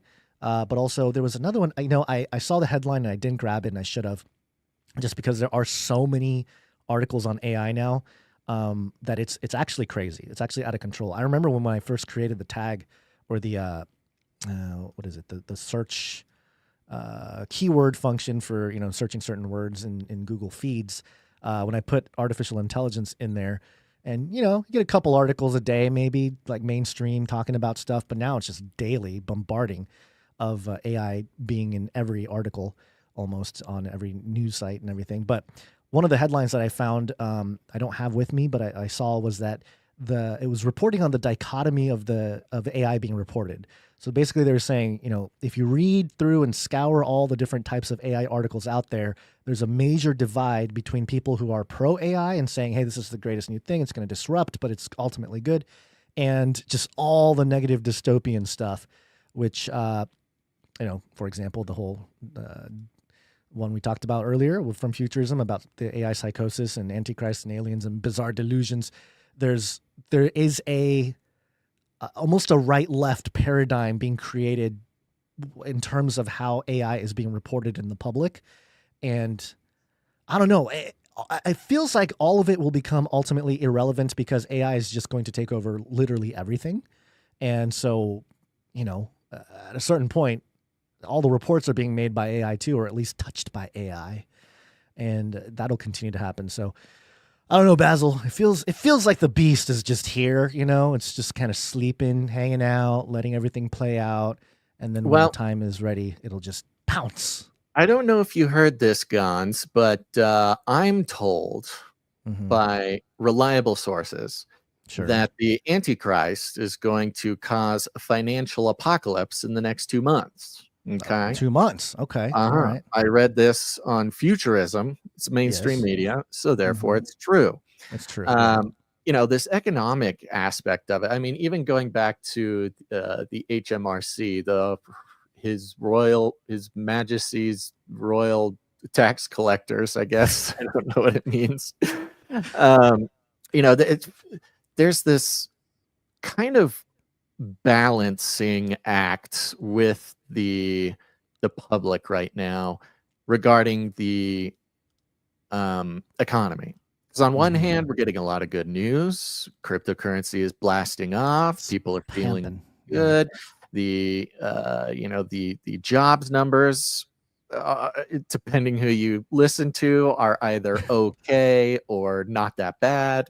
The inflation numbers are sort of tolerable. The battle with the Fed and Jerome Powell is starting. There's clues, little hints that they might actually be decreasing rates soon, which makes people feel good. But at the same time, them decreasing rates is they've never done anything proactively in the entire history of the Federal Reserve. So if rates are coming down, it probably means that there's some sort of secret financial disaster. QE. They're mitigating the disaster by printing more money, as they always do. Yeah. Right. But it's interesting because overall there's this very positive feeling. However, if you start picking out individual qualifiers, sort of individual signs and charts and whatever, you can start picking out these sort of concerning economic signals. And yet overall, and it might just be a reflection of Trump's ability to set the public mood. The president is kind of able to do that in general, and Trump is able to do it in ways that we've never seen before. But the whole Trump family is doing it. Eric Trump was out there a few months ago, said buy Ethereum, and then after he said that, the charts tanked. And then now, there was a bunch of Web3 cryptocurrency influencers who were saying, Eric Trump told us to buy Ethereum and the Ethereum dumped. And now Ethereum's at an all-time high. And Eric Trump is trolling these Web3 influencers. It's out of control. Oh, guess she was wrong, tagging people and quoting them and stuff. I mean, it's wild, man. It's out of control. Yeah, it's really crazy. And it's one of these very interesting things, as we know, as it is, being a conscious human being in this world, that you can kind of control your own perception of these things by picking and choosing what you pay attention to. But there is one thing that unfortunately I had no control over whether I was paying attention to it or not, because it was forced on me in many different times in many different places. This sort of strange indicator that I could not escape in recent weeks. And let's go to the Economic Times. The Economic Times has this headline: Is recession coming to the U.S.? Expert gives stark warning on high popularity of Labubus.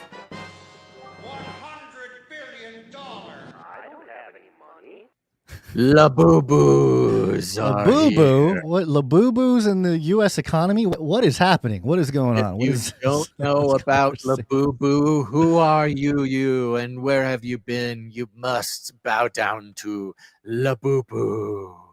Labubu, not Delulu, because who knows? Yeah, I was going to say. The Labubus make you Delulu, and that's the Salulu to recession. I don't know. Let's find out what Labubus are. The craze of Labubu dolls has reached new heights, and the recent burglary from a Los Angeles area store is the proof. That's the proof? That's a burglary at a store is proof? Economic proof. Oh my gosh. Okay. All right. Though Labubu dolls have been, that's right, it's a doll, folks. Though Labubu dolls have been spotted dangling from Louis Vuitton and Saint Laurent purses as fashion's quirky new status symbol, but an expert has flagged that their popularity could soon spell doom for the economy. This is okay. If you're looking at the thing here, you can look up Labubus, but if you're looking at, they got the, if you go up to the headline image here so we can get a good idea. Labubus are these insane little guys. They're a little doll. They look like maybe a little demon who's wearing a bunny outfit, of like a full body bunny outfit. They're half plushy, usually coming in sort of pastel colors. They can come with any number of outfits or accoutrement. This one is holding a bottle of Coca-Cola, and they exclusively exist on these keychains. Okay. Now, certainly Economic Times will be explaining more of them, but just if you haven't looked, I mean, if there has ever been a demon summoned to herald a coming apocalypse, it is Labubu. I'm looking at eBay here. This Labubu, there's Labubu stuff going for thousands of dollars, like tens of thousands of dollars. $49,000, $16,000, $30,941.10. What a deal! Pre-owned Labubu for $16,000. What is going on? This is crazy. Yeah, I'm sure the Economic Times will let's get in. I'm sure they're going to do it. I mean, I could go off, but I don't want to repeat anything if it's going to be in the article. So studies have shown. Okay, so I'll just say this. Labubus are one of these toys. They're from China, so of course they all have listening devices, and the conspiracy is that there's a camera in the eyeball, which is I think it's a conspiracy to destroy your Labubu. Cut that eye off. Releasing communists like pandemic is going to make everybody communist in the US, which I think is relevant to the economic conversation of it.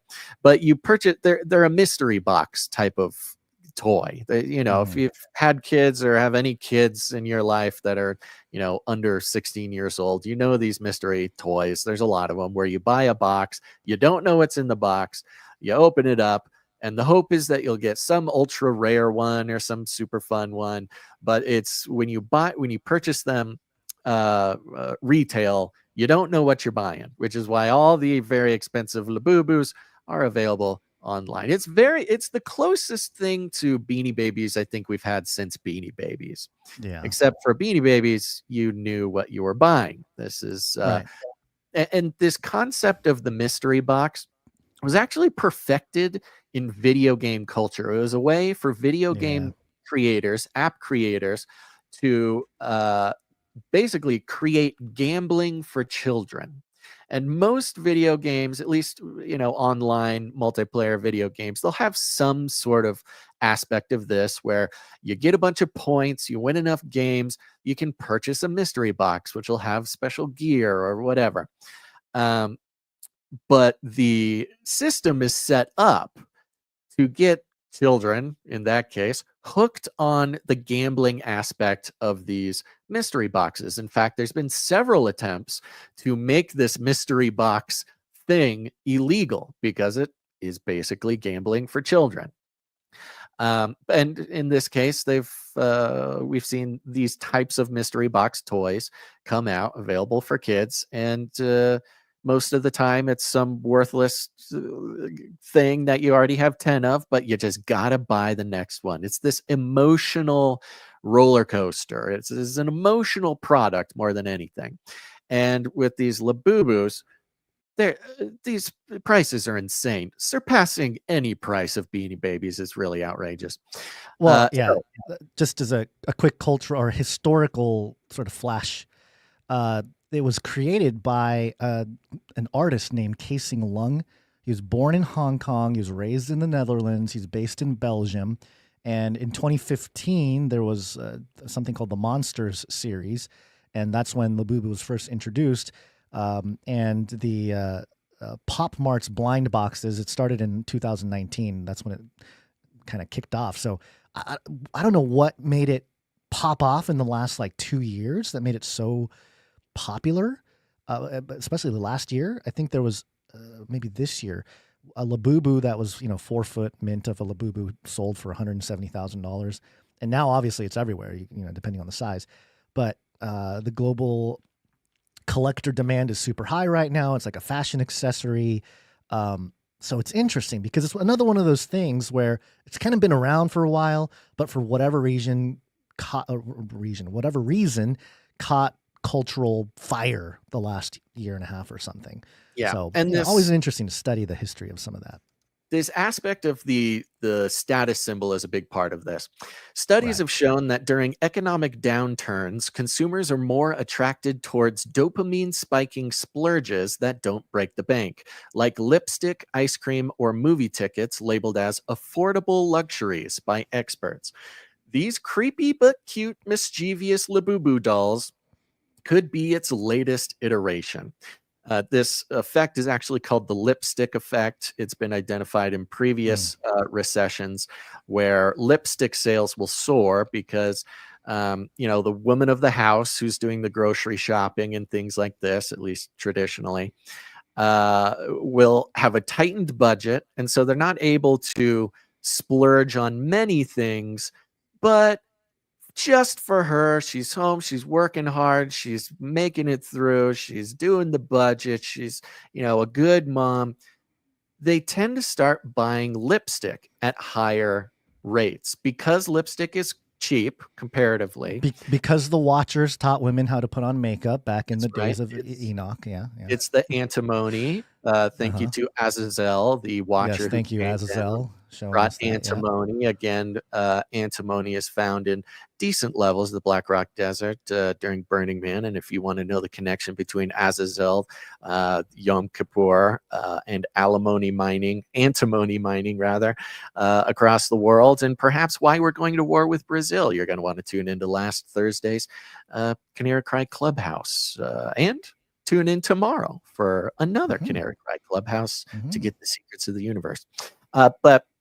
So lipstick sales will spike because while the wife is saving money, being frugal, this little indulgence of just buying a new lipstick just to feel like you're still an American spikes. The article continues, quote, "When we're seeing this kind of a craze in an uncertain economic climate where consumer confidence is at best uneven and filled with anxiety, it's hard not to look at this and try to think, well, are people being rational?" David Lang, Sacramento State Economics Department chair, told the New York Post, "As tempting as it is to say, heck no, some economists beg to differ." Okay, some economists. Labubu dolls are recession indicators. Quote, "Most behavioral economists' answer to that would be they're acting completely rationally," Lang added. "So pausing on the extra vacation or next designer bag buy, consumers instead might go for the, quote, accessory for the designer purse, which might be the Labubu," quote, "and they feel like that's an acceptable, reasonable thing to do when they see the likes of Rihanna walking around with one attached to her purse," Lang added. Labubu dolls, viral little monsters, have flooded the streets of the Big Apple and other cosmopolitan cities and are typically sold for $20 to $40. According to economists, believe the out-of-control spending spree for the trending dolls could actually be a sign that a recession is around the corner. I think there is a whoopsie doodles there. First designed a decade ago, it gives the history of Labubu you just gave us. As for the next recession, Lang said, one is on the way. It's just a matter of when. Close to 2 million Americans are currently collecting unemployment, the most since COVID-19 pandemic. Through the economy into the last recession. New Labor Department data released Thursday revealed the number of Americans who have been continuously receiving unemployment benefit rose by 38,000 to 1.97 million in late July, the data said. Now let's get back to the summoning of Labubu. The theft of $7,000 worth of the dolls took place in Los Angeles on Wednesday at the store, One Stop Sales. Located about 18 miles east of Los Angeles, the LA County Sheriff's Department told the AP that 4 suspects used a stolen Toyota Tacoma in the robbery, and the car has since been recovered. Well, what about the Labubus? Who cares about the car? Did they recover the Labubus? The Labubus are significantly more valuable than the car. One-Stop Sales posted on Instagram that the thieves broke into the store at 1:30 a.m., taking all the inventory and trashing our place. They shared CCTV footage showing the robbery on Instagram. The post caption read, quote, "Today we got robbed and they took all of our inventory, trashed our store, and are still in shock. If you guys can share this post, please help and find these thieves. Find the thieves." And that's the end of the article there. But, there's a very strange sort of spiritual vibe I'm getting from these Labubus. They are noticeably scary. They are meant to be scary. They are little monsters. They've got sharp teeth, sort of angry eyes, and yet kind of cute. It's very sort of Japanese. I think the Chinese, the Japanese psyop, the cute psyop. It's cute, but it's like a cute demon. Satan. Yeah, cute demon. Yeah.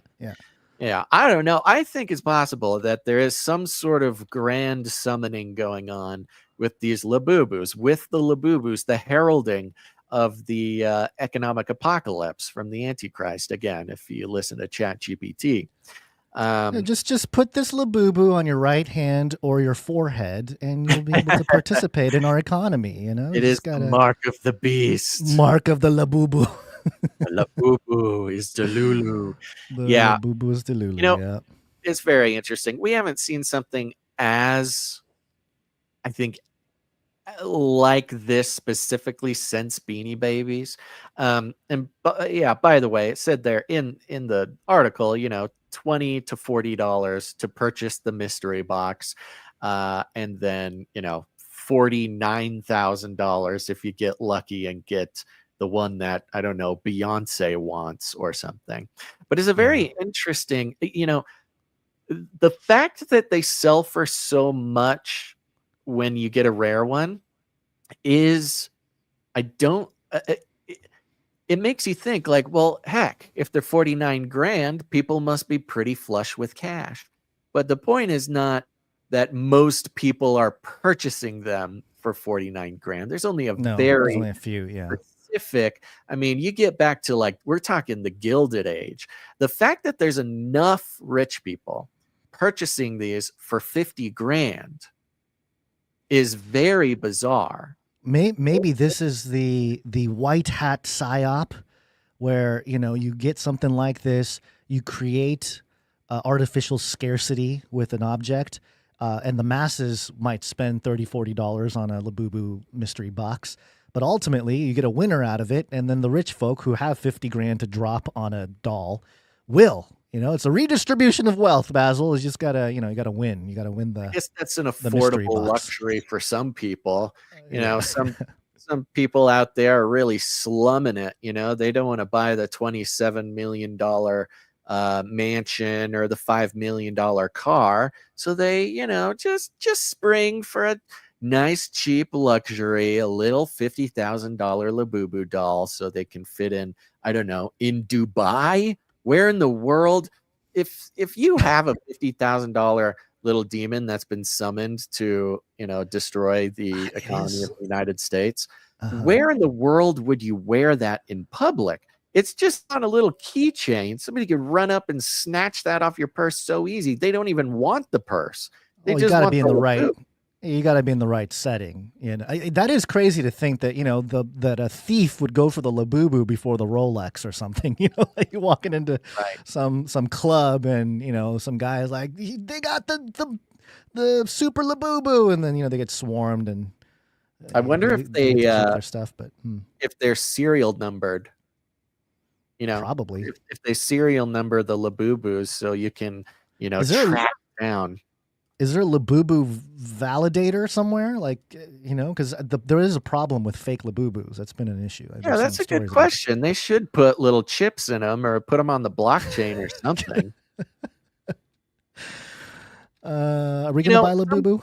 Sometimes the sort of spiritual forces, the spiritual warfare, of course, that is made up of our many spiritual battles on an individual level, creating the geography of the worldwide spiritual warfare going on. And sometimes, of course, this happens in the invisible realm around us. Those only very sensitive to what's happening in the dimension just beyond ours, those who are drawing close to the Father, look out the window at the battlefield, and instead of fear of the human army that's in front of their house, they look in the sky and see the chariots of fire in the sky and know that God has got them on lockdown.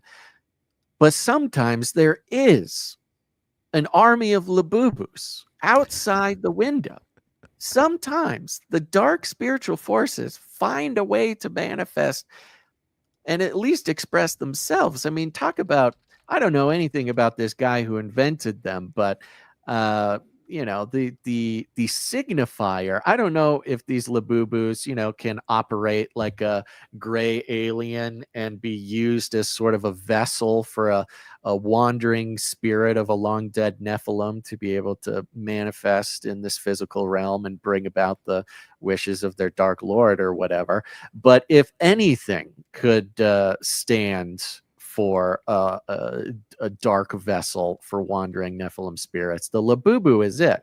And the fact that it's so closely related to the materialism, is so closely related to the valuing of the physical world, even a useless trinket manufactured in mass in China can hold such power. Because remember, the money aspect of it is just a reflection of the hold that it has on people, the hold that it has on people. That's what value, you know, money is just a reflection of value, and one step further, a reflection of power. And you see others that have these status symbols, these trinkets, these totems of power hanging from their purse or whatever, and they have power over you, whether they even know it or not. The fact that you see it and you recognize the symbol, you know, it's very sort of chaos magic-y as well. Because if I saw Labubu walking around, well, shoot, if I saw one walking if around, they were walking around, yeah, I would rebuke them in the name of Jesus. Is what I would do if the image came to life. When this first came to my attention, I'm thinking, well, have I seen these? I don't remember seeing these anywhere. Have I seen them? And since learning about them, I do see them everywhere. Well, not everywhere. When I do go to the big city and, you know, am around other human beings, I see them here or there, just dangling off of people's stuff. There's men, grown men, just have them dangling off of their belt loop. Just this crazy little toy. It's the really UK. The UK needs to watch out, according to CNN Business. Urgent warning issued as dangerous fake Labubu dolls flood UK market. They're dangerous. No, they're dangerous fake Labubus. The Fake UK market. Roll out the AI. Roll out the AI for the UK markets to ensure the Labubus are real. You can't have these dangerous fake Labubus rolling around the UK. Figure out what makes them dangerous. Germ is bringing up Furbies. Yeah, Furbies another good example. I don't know if Furbies was as big as Beanie Babies, but I was quite young. Here's what it says. Fake Labubu dolls that could pose a choking hazard for young children have flooded the UK market. A consumer standards body has warned. Okay, it is a Chinese toy. That is the part of the psyop here, I believe. The temporary suspending all in-store sales in May by Pop Mart of the collectibles across the UK following chaotic scenes of crowds. The UK is done. The UK has fallen.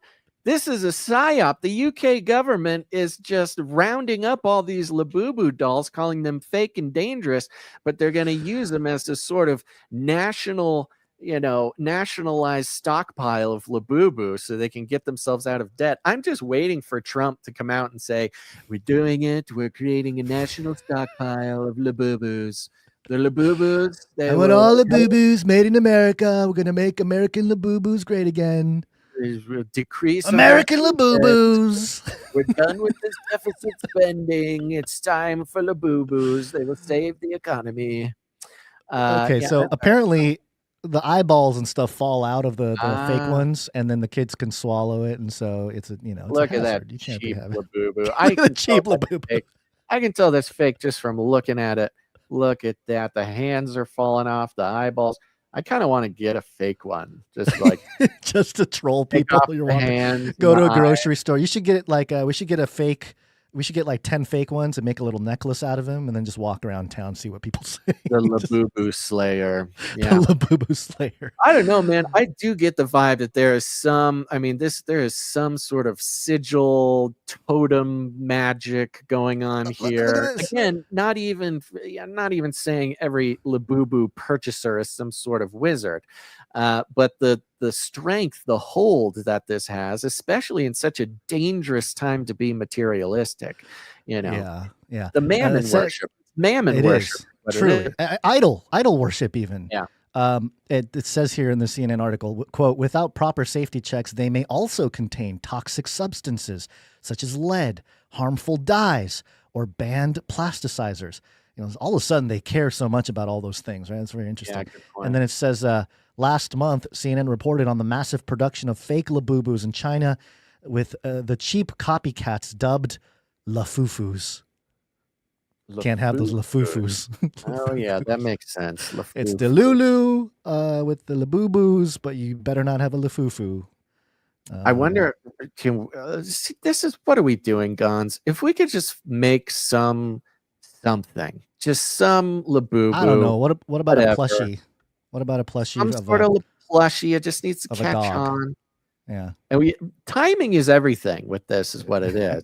You gotta gotta have your manufacturing, your supply chain all set up, and you gotta get it out there right before a recession. Apparently, just pre-recession is the way to make it happen.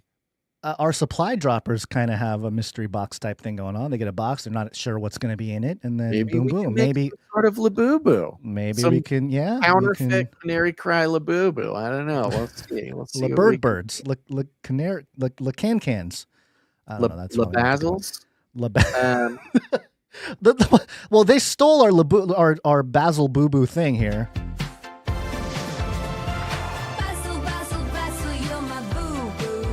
There you go. Maybe maybe there's something there. Play that at the end of the show. We will. I'll play it at the end of the show. Just real quick here. Just interestingly enough, I'm wondering if you have some thoughts about it. This is also happening right about where we kind of see a push for NFTs to come back. NFT comeback. We're right at the Ethereum pumping. We're at the precipice of alt season, and then which is alternate coins, and then after that, it'll be NFTs and meme coins will come back. And it's all cyclical, folks. The liquidity, I was showing this on the screen earlier. Interestingly enough, Basil, I drew these boxes around certain peaks of the Bitcoin maybe a year ago. And we're right in that box where it's supposed to go up. And sure enough, it's going up.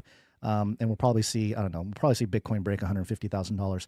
But in any case, yes, the cycle is Bitcoin pumps, then Ethereum pumps. And once Ethereum pumps, then all the altcoins pump and all the liquidity comes down. And that creates NFT season because people think, I'm rich. I need to spend my crypto on something. How about a picture of a monkey for $100,000? And the cycle will, and then it will all crash again. Although I do wonder how the crash will go this time because so many institutions are coming in and countries and the landscape of crypto is so different now. I'm curious to see. To have some sort of stabilizing effect. Right. Unless they're just trying to crash the world economy through Bitcoin, which is possible. It's possible. But seems it's their to be own more of money. It's the weird thing. It's not even like taxpayer money. It's usually they crash economies at the expense of the poor, but it's really the BlackRocks, the giant hedge funds, the national stockpiles, the billionaires who are purchasing and holding mainly Bitcoin in this case. So, that they're sort of incentivized to not crash Bitcoin specifically. Well, overall, yes. But the good thing for people like BlackRock is they get to make money regardless of whether the markets are going up or down because they take their profits from the fees, so. Yeah. Good point. Yeah, so at this point, when Wall Street comes into crypto, they will make money with the market going up or going down. But traditionally speaking, in the next 6 months here, and I've been talking about it for years now, and we've been waiting for years, Basil, for this next cycle to really kick in. This next 6 months or so is the peak period for the crypto markets. And if you look at the M2 money supply, it went parabolic, and crypto is just following that line. And Trump is trying to cut rates and do the whole thing with the Fed. So he's really trying to spark some kind of massive money printing moment so he can say, we had the golden age, and then he can, retire into the sunset while the whole world comes to an end, basically. Right. At that point. Yeah. But there you go. Yeah, no, I think you're right. I think there is something to be said about collectibles and just because all that comes in cycles too. It comes in waves, and usually the recession signal is interesting with the Labubus because they're claiming it's like an early indicator, right? It's not that we're in a recession right now, but that it's going to lead to what can appear as a recession, and that tracks. And that could be 6 months from now. That could be a year from now, and they'll say they were right. So yeah. Right here. Real quick, Psalm 135. They have mouths, but cannot speak. Labubus can't talk. They have eyes, but cannot see unless they are secret Chinese microchips spying on you. They have ears, but cannot hear unless they're Chinese spied ears in their microchips ears. Nor is there breath in their mouths. Those who make them become like them, as do all who trust in them. Oh. So maybe the guy who made it is a Labubu, and then anyone who puts trust in a Labubu also becomes like a Labubu, which I don't know, Basil. There may be something to that. Luckily, Guns, we don't have to buy Labubus. We don't need to even steal Labubus to keep this show going, because the Lord has sustained us through the value for value model, baby. Woo! That's right, folks. Don't worry. We're not going to advertise. I guess Swiffer Wetjet has been my classic for many years now. You because can't say no free. You can't say the name of the brand if we're not giving them. You got to stop doing that. You got to prophetically declare the name of the brand in order to break its power over us, Guns. Because if we avoid it, it holds just as much power as I suppose you're right. The name. We're on the value for value model, folks. We don't take any money from corporations, communist cartels, folks. The ads on the alt media stuff, I couldn't believe that it could get any worse. And it gets worse and worse. Yeah. I was listening. I'll just say it. I was trying to listen to Tim Pool the other day. 3 minutes of ads right when you press play. Then you get 7 minutes of content, which he just takes those 7 minutes to tell you, to go become a part of his Discord, to go to an event he's putting on, to do these things, which that's fine. Look, advertise your own stuff. That's good. Yeah. 7 minutes of that. And then at the 10-minute mark, another 3 minutes of ads. It was just a full. It was crazy. That would be like us talking about the value for value model and then playing a commercial. Exactly. I mean, that's the difference, right? People still, they like to come and go, well, you say you don't do ads, but then you talk about supporting you. It's like, yeah, because we're not doing ads. You don't do ads and then do support and then do ads again. It doesn't make any sense. So anyways, it's value for value. And look, folks, it's not just about money. It's time, talent, treasure. Go. Sorry, I'm seeing a report here. Breaking news. This is Labubu related, so we will have to report on this. Another heist involving the hot item of the summer. Lara is tracking the Labubu burglars. Lara, $30,000 worth of these dolls. That's a lot of Labubus. Yes. The Chino, California Police Department just made what you might call a Labu bust, recovering over $30,000 worth of highly sought after Labubu dolls. 14 boxes of Labubus were recovered. Yeah, they did it. They found the Labubus. And by the way, it was reported that it was $7,000 worth of Labubus. Now they're saying 30,000. Did they go up in value because of this heist? Well, now these Labubus are, special because they're part of the LA heist. $7,000 of purchasing retail. the box. Yeah, the retail cost, I bet, was $7,000. And then they find the stash, and the cops spend all afternoon opening up the Labubus, looking to see if there's any rare ones. Scanning the Labubus. You know, maybe one of the rare ones kind of disappears and shows up under the Christmas tree or something. You got to bring in the forensics department to ensure that, you know, you can open the boxes without leaving any trace of opening it, because you can't, you know, you got to be clear on that. It's really bizarre with how cheap a tracking chip is these days. The Labubu company could, for nothing, they wouldn't have to change any price of anything. They could put an RFID chip in the official Labubus. They could solve this problem, but they may already have. I don't think they want to solve the problem. I think that the guy who's making the real Labubus could also be making the fake Labubus and selling both of them entirely, of course, each other. That is very typical of, you know, these sort of intelligence operations. They always have the front-facing thing, whatever it may be, a government, a politician, whatever, but they also fund and develop the underground, and that's how they create the total conversion or the total control mechanisms. You know, they did that all the time with they do that Irene, in the East, they do that. Irene in the chat says, I would buy a Basil Boo Boo keychain. All right, let's look into Basil it. Boo-Boos. Right? Basil Boo-Boos. We're gonna have Basil Sir Boo-Boos. Ike, let's just look. I can already sense Sir Ike just being like, no, what? No. We're just stretching Sir Ike to the brink. Let's He's gonna snap. Let's just explore what a Basil Boo Boo doll could look like in the supply drop.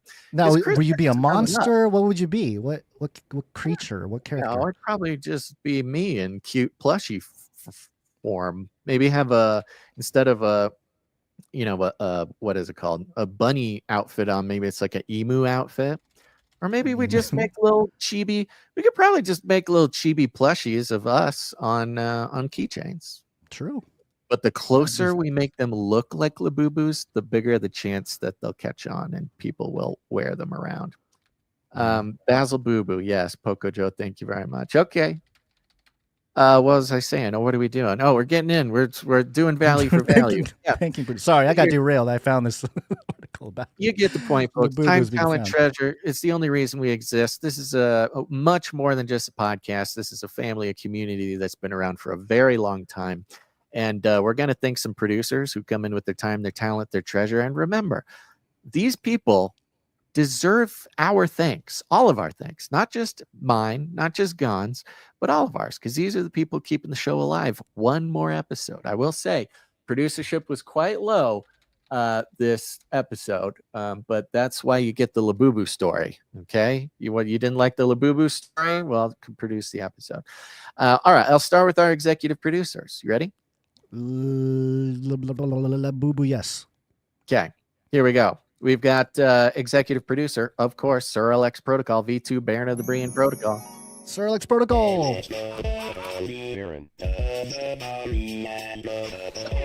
Thank you. Comes in for $100 and 33 cents. Thank you very much. He's on a 416 episode streak and a 70 episode executive producer streak. Incredible. Whew. And coming in response, God bless this executive producer. I think I know what happens is she sees the email go out and she goes, oh, that's very sad. I will executive produce the show. Because we do list the executive producers early on the email. And I must, because her timing is just too incredible. It either, the Lord is appearing to her as a bright light or a fog and telling her what to do, or she's getting the email, or both. I don't know. But that's executive producer Felicia D. Felicia D, thank you very much. I knew it. I knew it was Felicia D. And yep, that's the conclusion of our executive producers for this month. We are continuing. For this episode, you mean? For this episode. We are continuing to explore the different ways to thank our producers or not thank our producers. And for the month of August, we are giving executive producers credit of various segments during the show. So that's always a fun thing. It's like a mystery box, okay? When they executive produce, they don't know what story we are going to attach their name to. Okay, so this is true. It. This is our Labubu Gons. It's executive produce. Executive producers. We'll find a fun name and it'll stick. And for the rest of the show, we'll call them executives pudubus or something. But yes, out of hand. During August, we're testing this out, and so far we're having fun. People responding well on the survey. So there you go. Become an executive producers, and who knows? Maybe the placement of your executive producership is on a story that's worth $50,000. It could be you. Yeah, we're going to create a whole secondary market of Basil Boo-Boos or Did whatever. you just fire that up? What is this? I did. Yes, this is AI? our first iteration of concept art for our Basil Boo-Boos. What do you think? Boo-Boo. I like it. It's a AI generated doll image of the Angry Birds. I believe it was Sir Salmons who created the Angry Birds version of Basil and Gons there. And those are cute little guys. I think you're onto something there. Yeah. Okay. Now, problem is we try to do everything in the United States for the supply drop, or at least as much as possible. I don't know if we're going to be able to find an affordable, plushy manufacturing company in America. We'll see what we can do. So there you go. Okay. Thank you very much, Felicia D, Sir LX Protocol, executive producers of today's show. Awesome. Thank you very much. Appreciate you all. We got some people coming in under the executive producer amount. Let's thank them now. And I want to thank this next producer, especially because he responded in response to the reminder that Amber J has laid it out. Executive producer Amber J comes in and says, hey, listen up. For the month of August, every person who signs up for a monthly producership, doesn't matter what the amount is, she will be matching it and match it for 12 months. So that's extremely generous, but it does require other producers to come in and join for a monthly producership. And that's exactly what Sir Holmes, good and faithful Knight of the Canary, Sir Holmes. Thank you, Sir Holmes. Comes in for a generous, nice round number, but signs up for the monthly producership, and he's on a 6-episode streak. He's on fire. Thank you very much, Sir Holmes. Thank you very much, Sir Holmes. And just a reminder for all producers, if you come in financially, if you produce the show for a nice round number on the 10 or the 5, that's you telling us you'd prefer we don't disclose the amount on the air. If you don't mind us disclosing it, you can put some funky numbers on there. Have some fun with it. 33 cents, 77 cents, 1, 2, 3, 4. Do a Bible verse, something like that.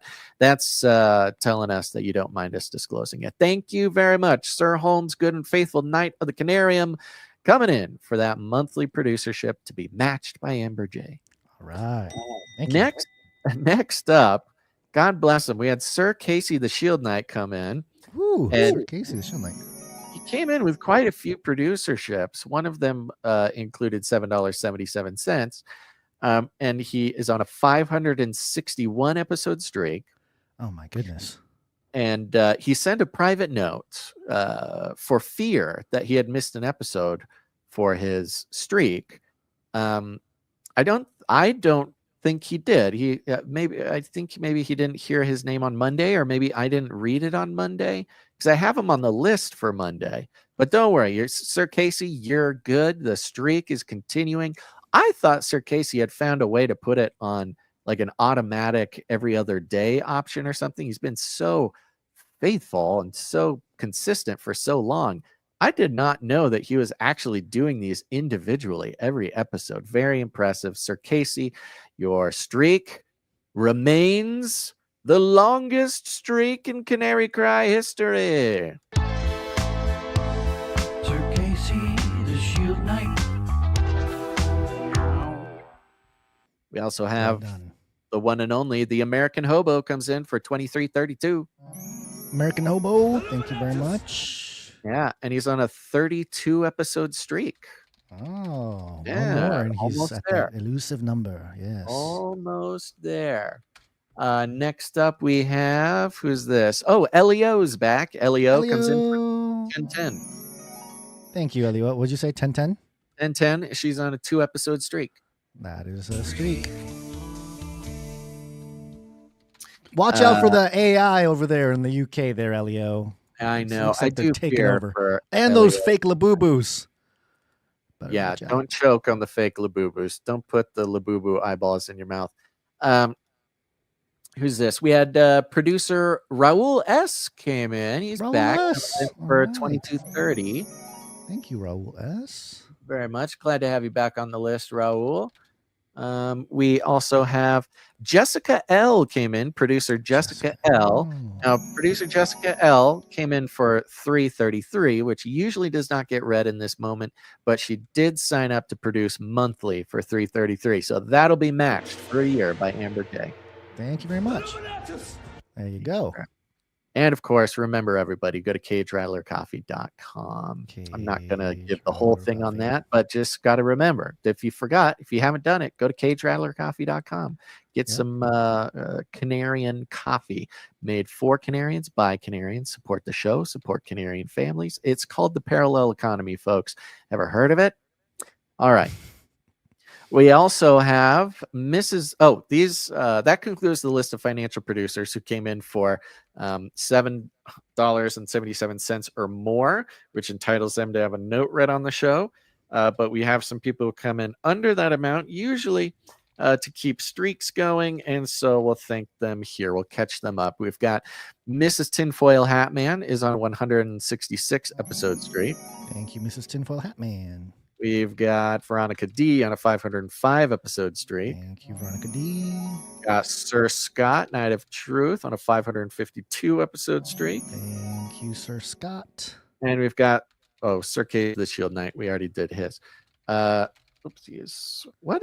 Yeah, okay. Here's on 560 something. Yeah. Okay. Yeah. There we go. Thank you to all of the financial producers who make this show happen. And folks, I know July was a good month for a lot of reasons. We got a lot of great feedback. We heard a lot of great things from the survey. We had a decent amount of support come in, enough to continue the experiment of keeping the producerships at the end of the show, which of course people like, and many people still stick through, the ones who are really part of fam, really part of the community here, and we appreciate that. However, August is halfway through. Oops, sorry. And we've got some beautiful producership challenges going on. Of course, the Amber J challenge. And simply think to yourself, what is Canary Cry worth for 1 month? If it's $3.33, that's great. Come on in, because Amber J is going to match it. But if you cannot find any other way to support the show, go take the survey.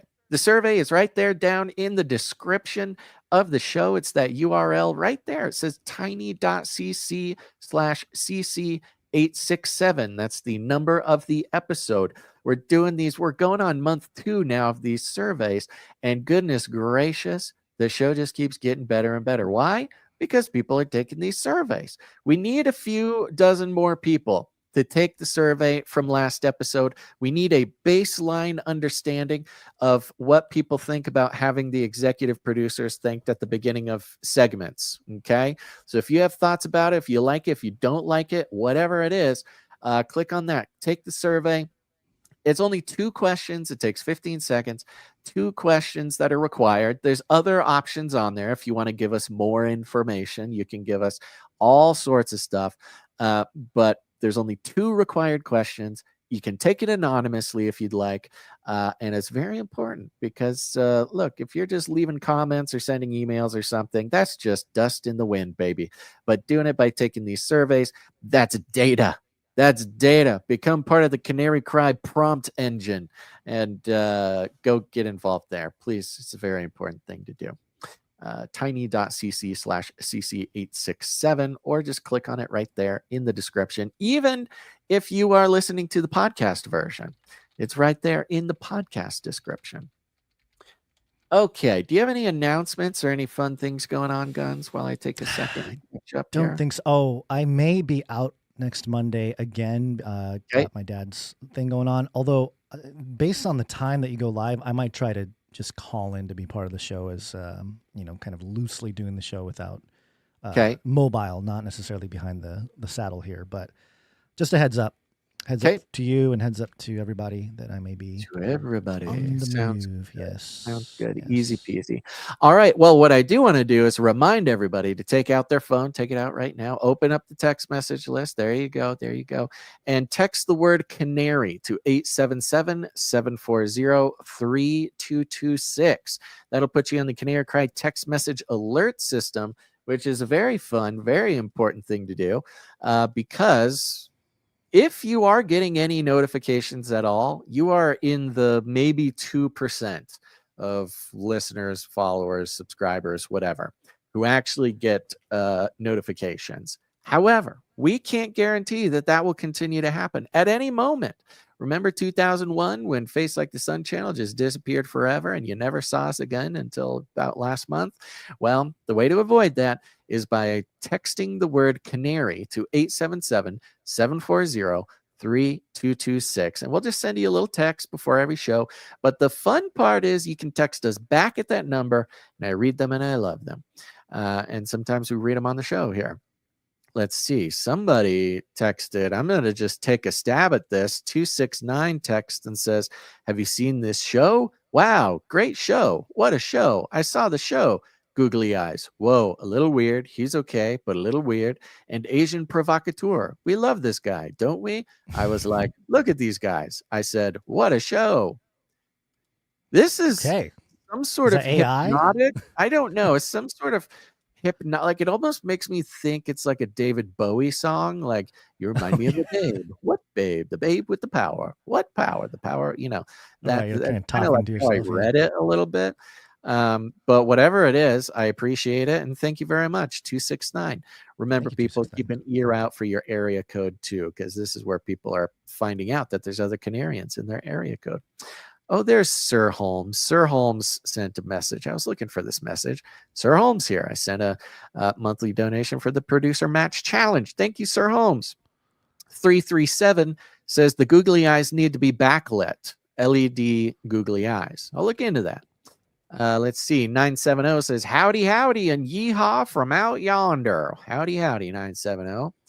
540 in response to the notification today says, perfect. Got off work an hour early. Ready for a good show, fellas. Thank you very much.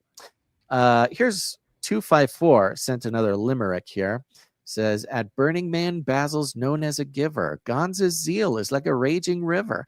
And I know when it starts, it all comes from their hearts. Canary Cry never fails to deliver. Thank you very much. Thank you. I like that. 507 says, summoning Labubu or Dame Bibuzuzu. Because I felt that's right. Text Dame message. Bibuzuzu. There we go. Yeah. 504. We're tapped into the simulation.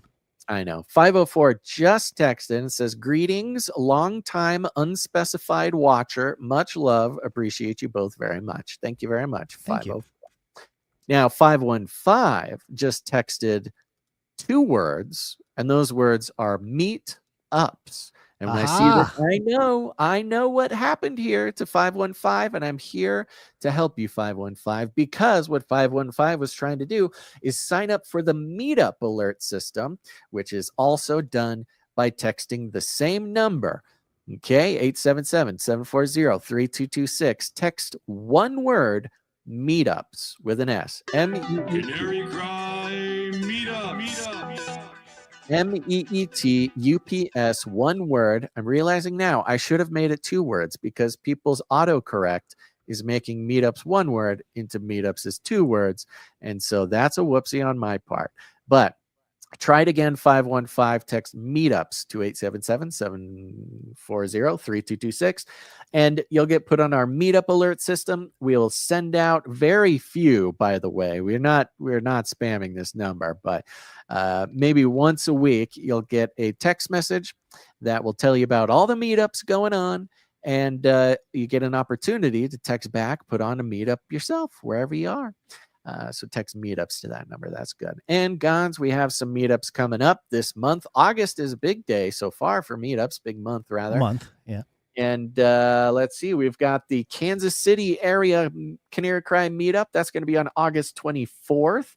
You're going to you're going to email Casey009 at hotmail.com for more details there. By the way, there's more details on all of these meetups. All the details you need are there. Go to canarycrymeetups.com. You'll see all of it. It's, you got times, you got places, and contact information. Casey009 at hotmail.com. On what's the next one here, Gons? We've got the Chicagoland, August 31st, 12 p.m. Portillo's and Barnelli's over there in Glendale Heights, Illinois. You can contact American Canary at protonmail.com. American Canary at protonmail.com. And then, of course, we've got the Dallas, Texas area meetup in Garland, Texas on August 30th. It's the conspiracy-themed party, games, activities, discussions, and more ideas are welcome. You can contact Truth Transistor Radio at gmail.com. Tinky Winky in the chat says Portillo's is so good. Okay, so if you trust Tinky Winky in the chat, the Chicagoland meetup is it's going to be a delicious meetup. Thank you for that, Tinky Winky. And if you want to put on a meetup yourself, it's very easy to do. I can almost guarantee that there are other Canarians in your area, wherever you are. So either join the meetups text message list by texting meetups to 877-740-3226 or send an email to canarycryradio@gmail.com and pick a time, pick a place, let us know about it, and we shall gather the canaries for a nice little meetup in your area. Because if we're not connecting IRL, what's even the point, folks? The Labubus, they are signaling the end of society, and you're going to need real humans with your best interests at heart, who believe the same things, who are aware of the same things, who have the same values, the same priorities, and y'all are the ones that need to come together at these meetups. So pick a time, pick a place, let us know about it. We'll tell the world. You've got more cat-based Labubus, I see. Well, I'm trying out different things here. There's some different options here. Those are cute little plushies, the Burning Man, Basil and Gons plushies. Those are good. The one thing I'm noticing with these little plushies, although that's good, the Viking Canary and the Samurai Canary, these are adorable.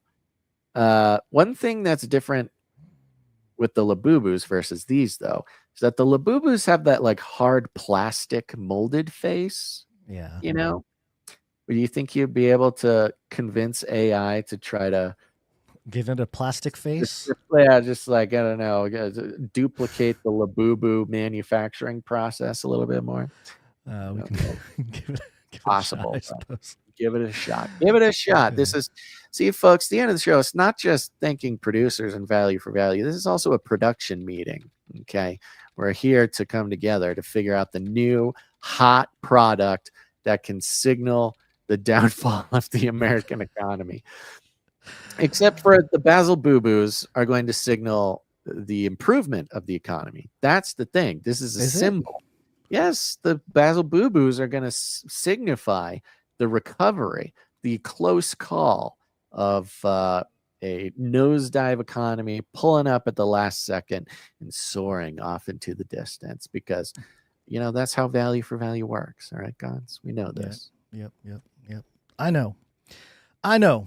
All right. Well, there you go. I don't have much else here. It's going to take a moment to try to generate some of these. I know. I was just scrolling specifically Labubu style. Trying to make sure that I wasn't going to leave any announcements behind. But I will say this. Of course, we've got producers with their time, their talent, their treasure. We're going to thank some time producers here in a moment. But Canary Cry Tech Team, Sir Rightfoot Joy, can email to join the Canary Cry Tech Team at canarycrytechteam@gmail.com. Sir Rightfoot Joy here to announce the creation of the Canary Cry Tech Team. The goal for this team will be to solve the tech issues of the show is experiencing through creative solutions and prayer. If you feel led to help the show in this way, please send an email to canarycrytechteam@gmail.com. Please include your name or alias and any tech-related skills you have. Let's help Basil and Gons get the tech they need. There you go. There's one way you can do it. Some other producers who help out with their time are the time stampers. Time stampers. Time stampers. It's hard work. I'd zone out every once in a while. Jade Bouncerson, thank you very much for doing the timestamps for episode number 866. Thank you very much, Jade Appreciate Bouncerson. Yep, Big old thank you to Jam, who is the head of the Telegram. Jam is also the one keeping us apprised of the Brazil situation. Yes. I have been trying my darndest for the past 2 or 3 days to dive deep into this Brazil thing. And I'll tell you what, it just keeps going deeper. It goes deeper and deeper and deeper. And there are about 1,000 little tentacles of this Brazil story. I think it is one of the most interesting things going on right now. But it's not like something like you ask ChatGPT and it's like, oh, Brazil, the conflict with Brazil started at the end of July. And I'm like, no, it didn't. It goes back years. It's crazy. So Jam is doing his darndest to keep us apprised of all the available information.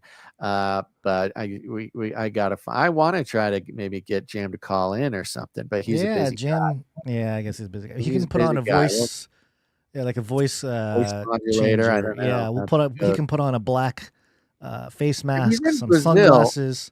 I don't even know what time it is down there. I think it's winter time. I don't know how that works. Might be winter. I don't know that the time, whatever it's called, the difference in time. I don't think is that different, right? Christmas time is here. Thank you, Jam, though, for being the head of the Telegram channel. Somebody get in there, give Jam some props at the Telegram channel. We also got Adam42 bringing up the Discord channel. You can find the invite links to the Telegram and the Discord at canarycry.party.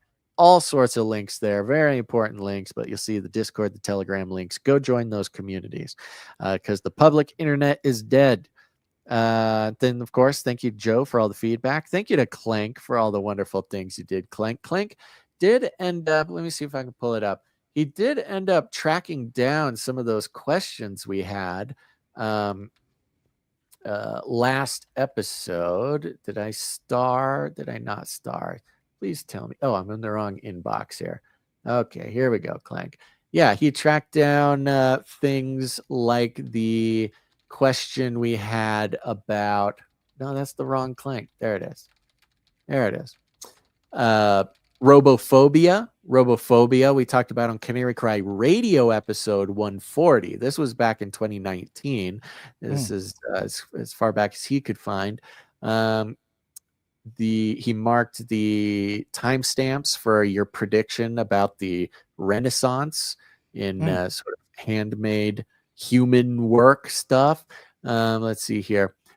Find the timestamp of the prediction. He found the timestamp. Episode 736 was the prediction about personhood of robots. However, it was episode 12 of Canary Cry Radio, which was explicitly 2012.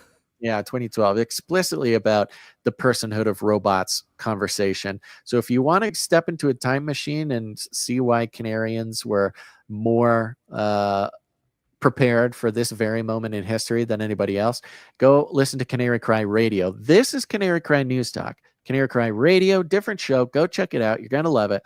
Look at episode 12 about the personhood of robots, recorded in 2012. It's going to be great. Thank you, Clank, for everything you do. Appreciate that. It's got all the Red Book stuff going into the Red Book. What am I doing? Oh, and other than that, share the show, folks. That's a great Labubu there. Still no hard plastic face. I know, it didn't really listen to my... What is the name of this artist? I feel so bad. I've just forgot his name. Is it 88? It's 88. 88. Yeah. 88 made that. This is a classic piece of Canary Cry art made into beautiful dolls. Thank you very much, 88. Thank you very much, Gons. You're very furry in this one. You're very furry. Yeah. Once you have your Basil Boo Boo doll, it'll be so easy to share the show. You'll be walking down the street, the Basil Boo Boo doll will be bouncing off your leg attached to your belt loop, and everybody will go, "Is that a Labubu demon?" And you say, "No, Labubus are so old school. That's so 2025. Those are good too. That's the what's his name? Jimmy Buffett. Oh, it's Jimmy Buffett Basil. And I don't know what that is. What do you mean? What that? What do you, CEO Gons? What is? I don't recall. I don't know this why I'm wearing a part. C. I don't know why everything Why does generates it a say CEO. CEO? I don't know. It just thinks I'm the boss. I don't know. That's You a can't- funny what one. can I say? I like that Basil one there with the half eyeballs and the tongue sticking out. That's Yeah, it's very not bad. funny. What is that elf on your shirt there? What is that? Some AI monstrosity. I don't know. That's not the upside down peace symbol. The original sort of witch's Oh, is cross. it?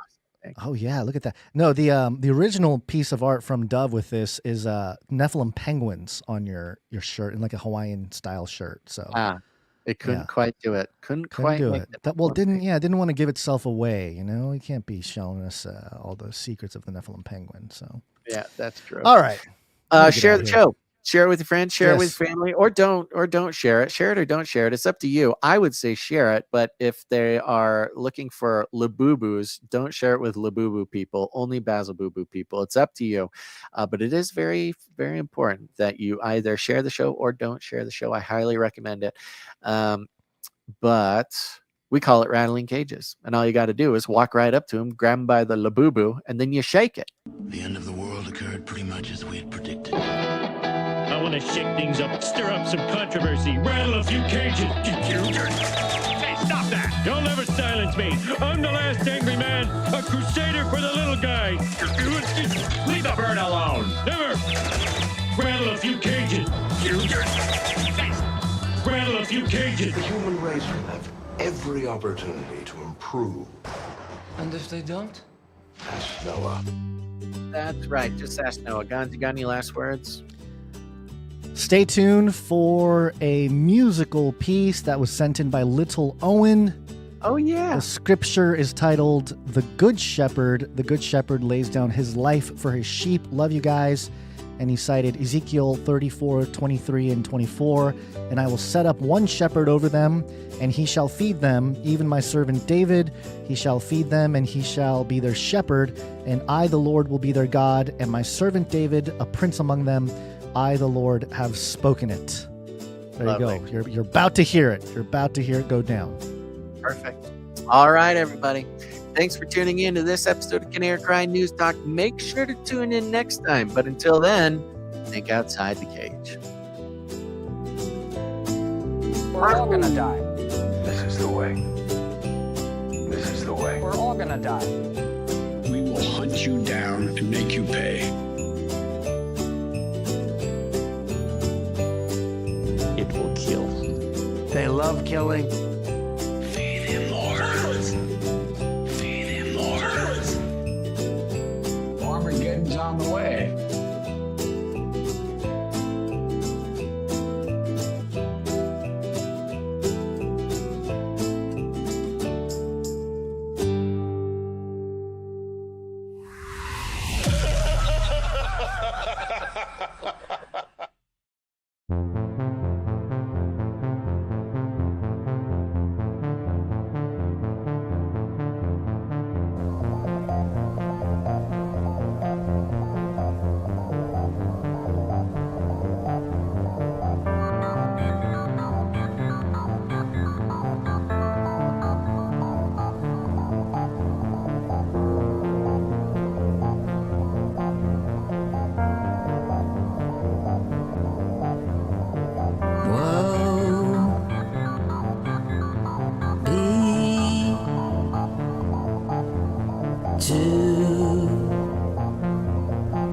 The shepherds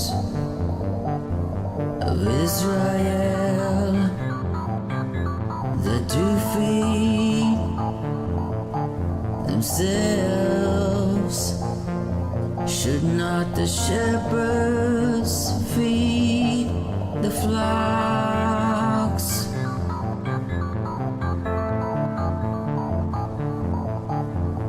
Should not the shepherds feed the flocks?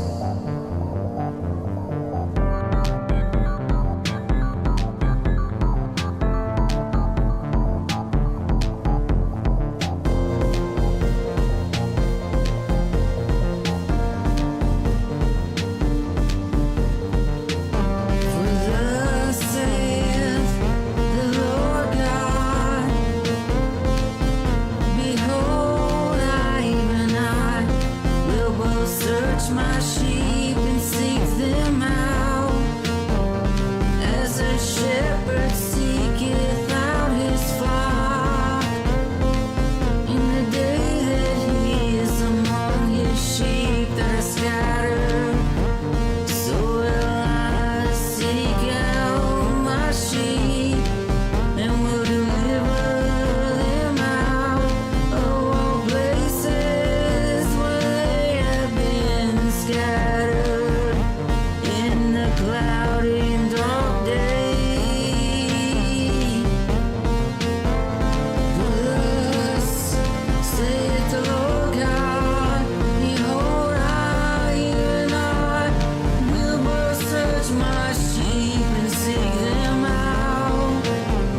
Value for value.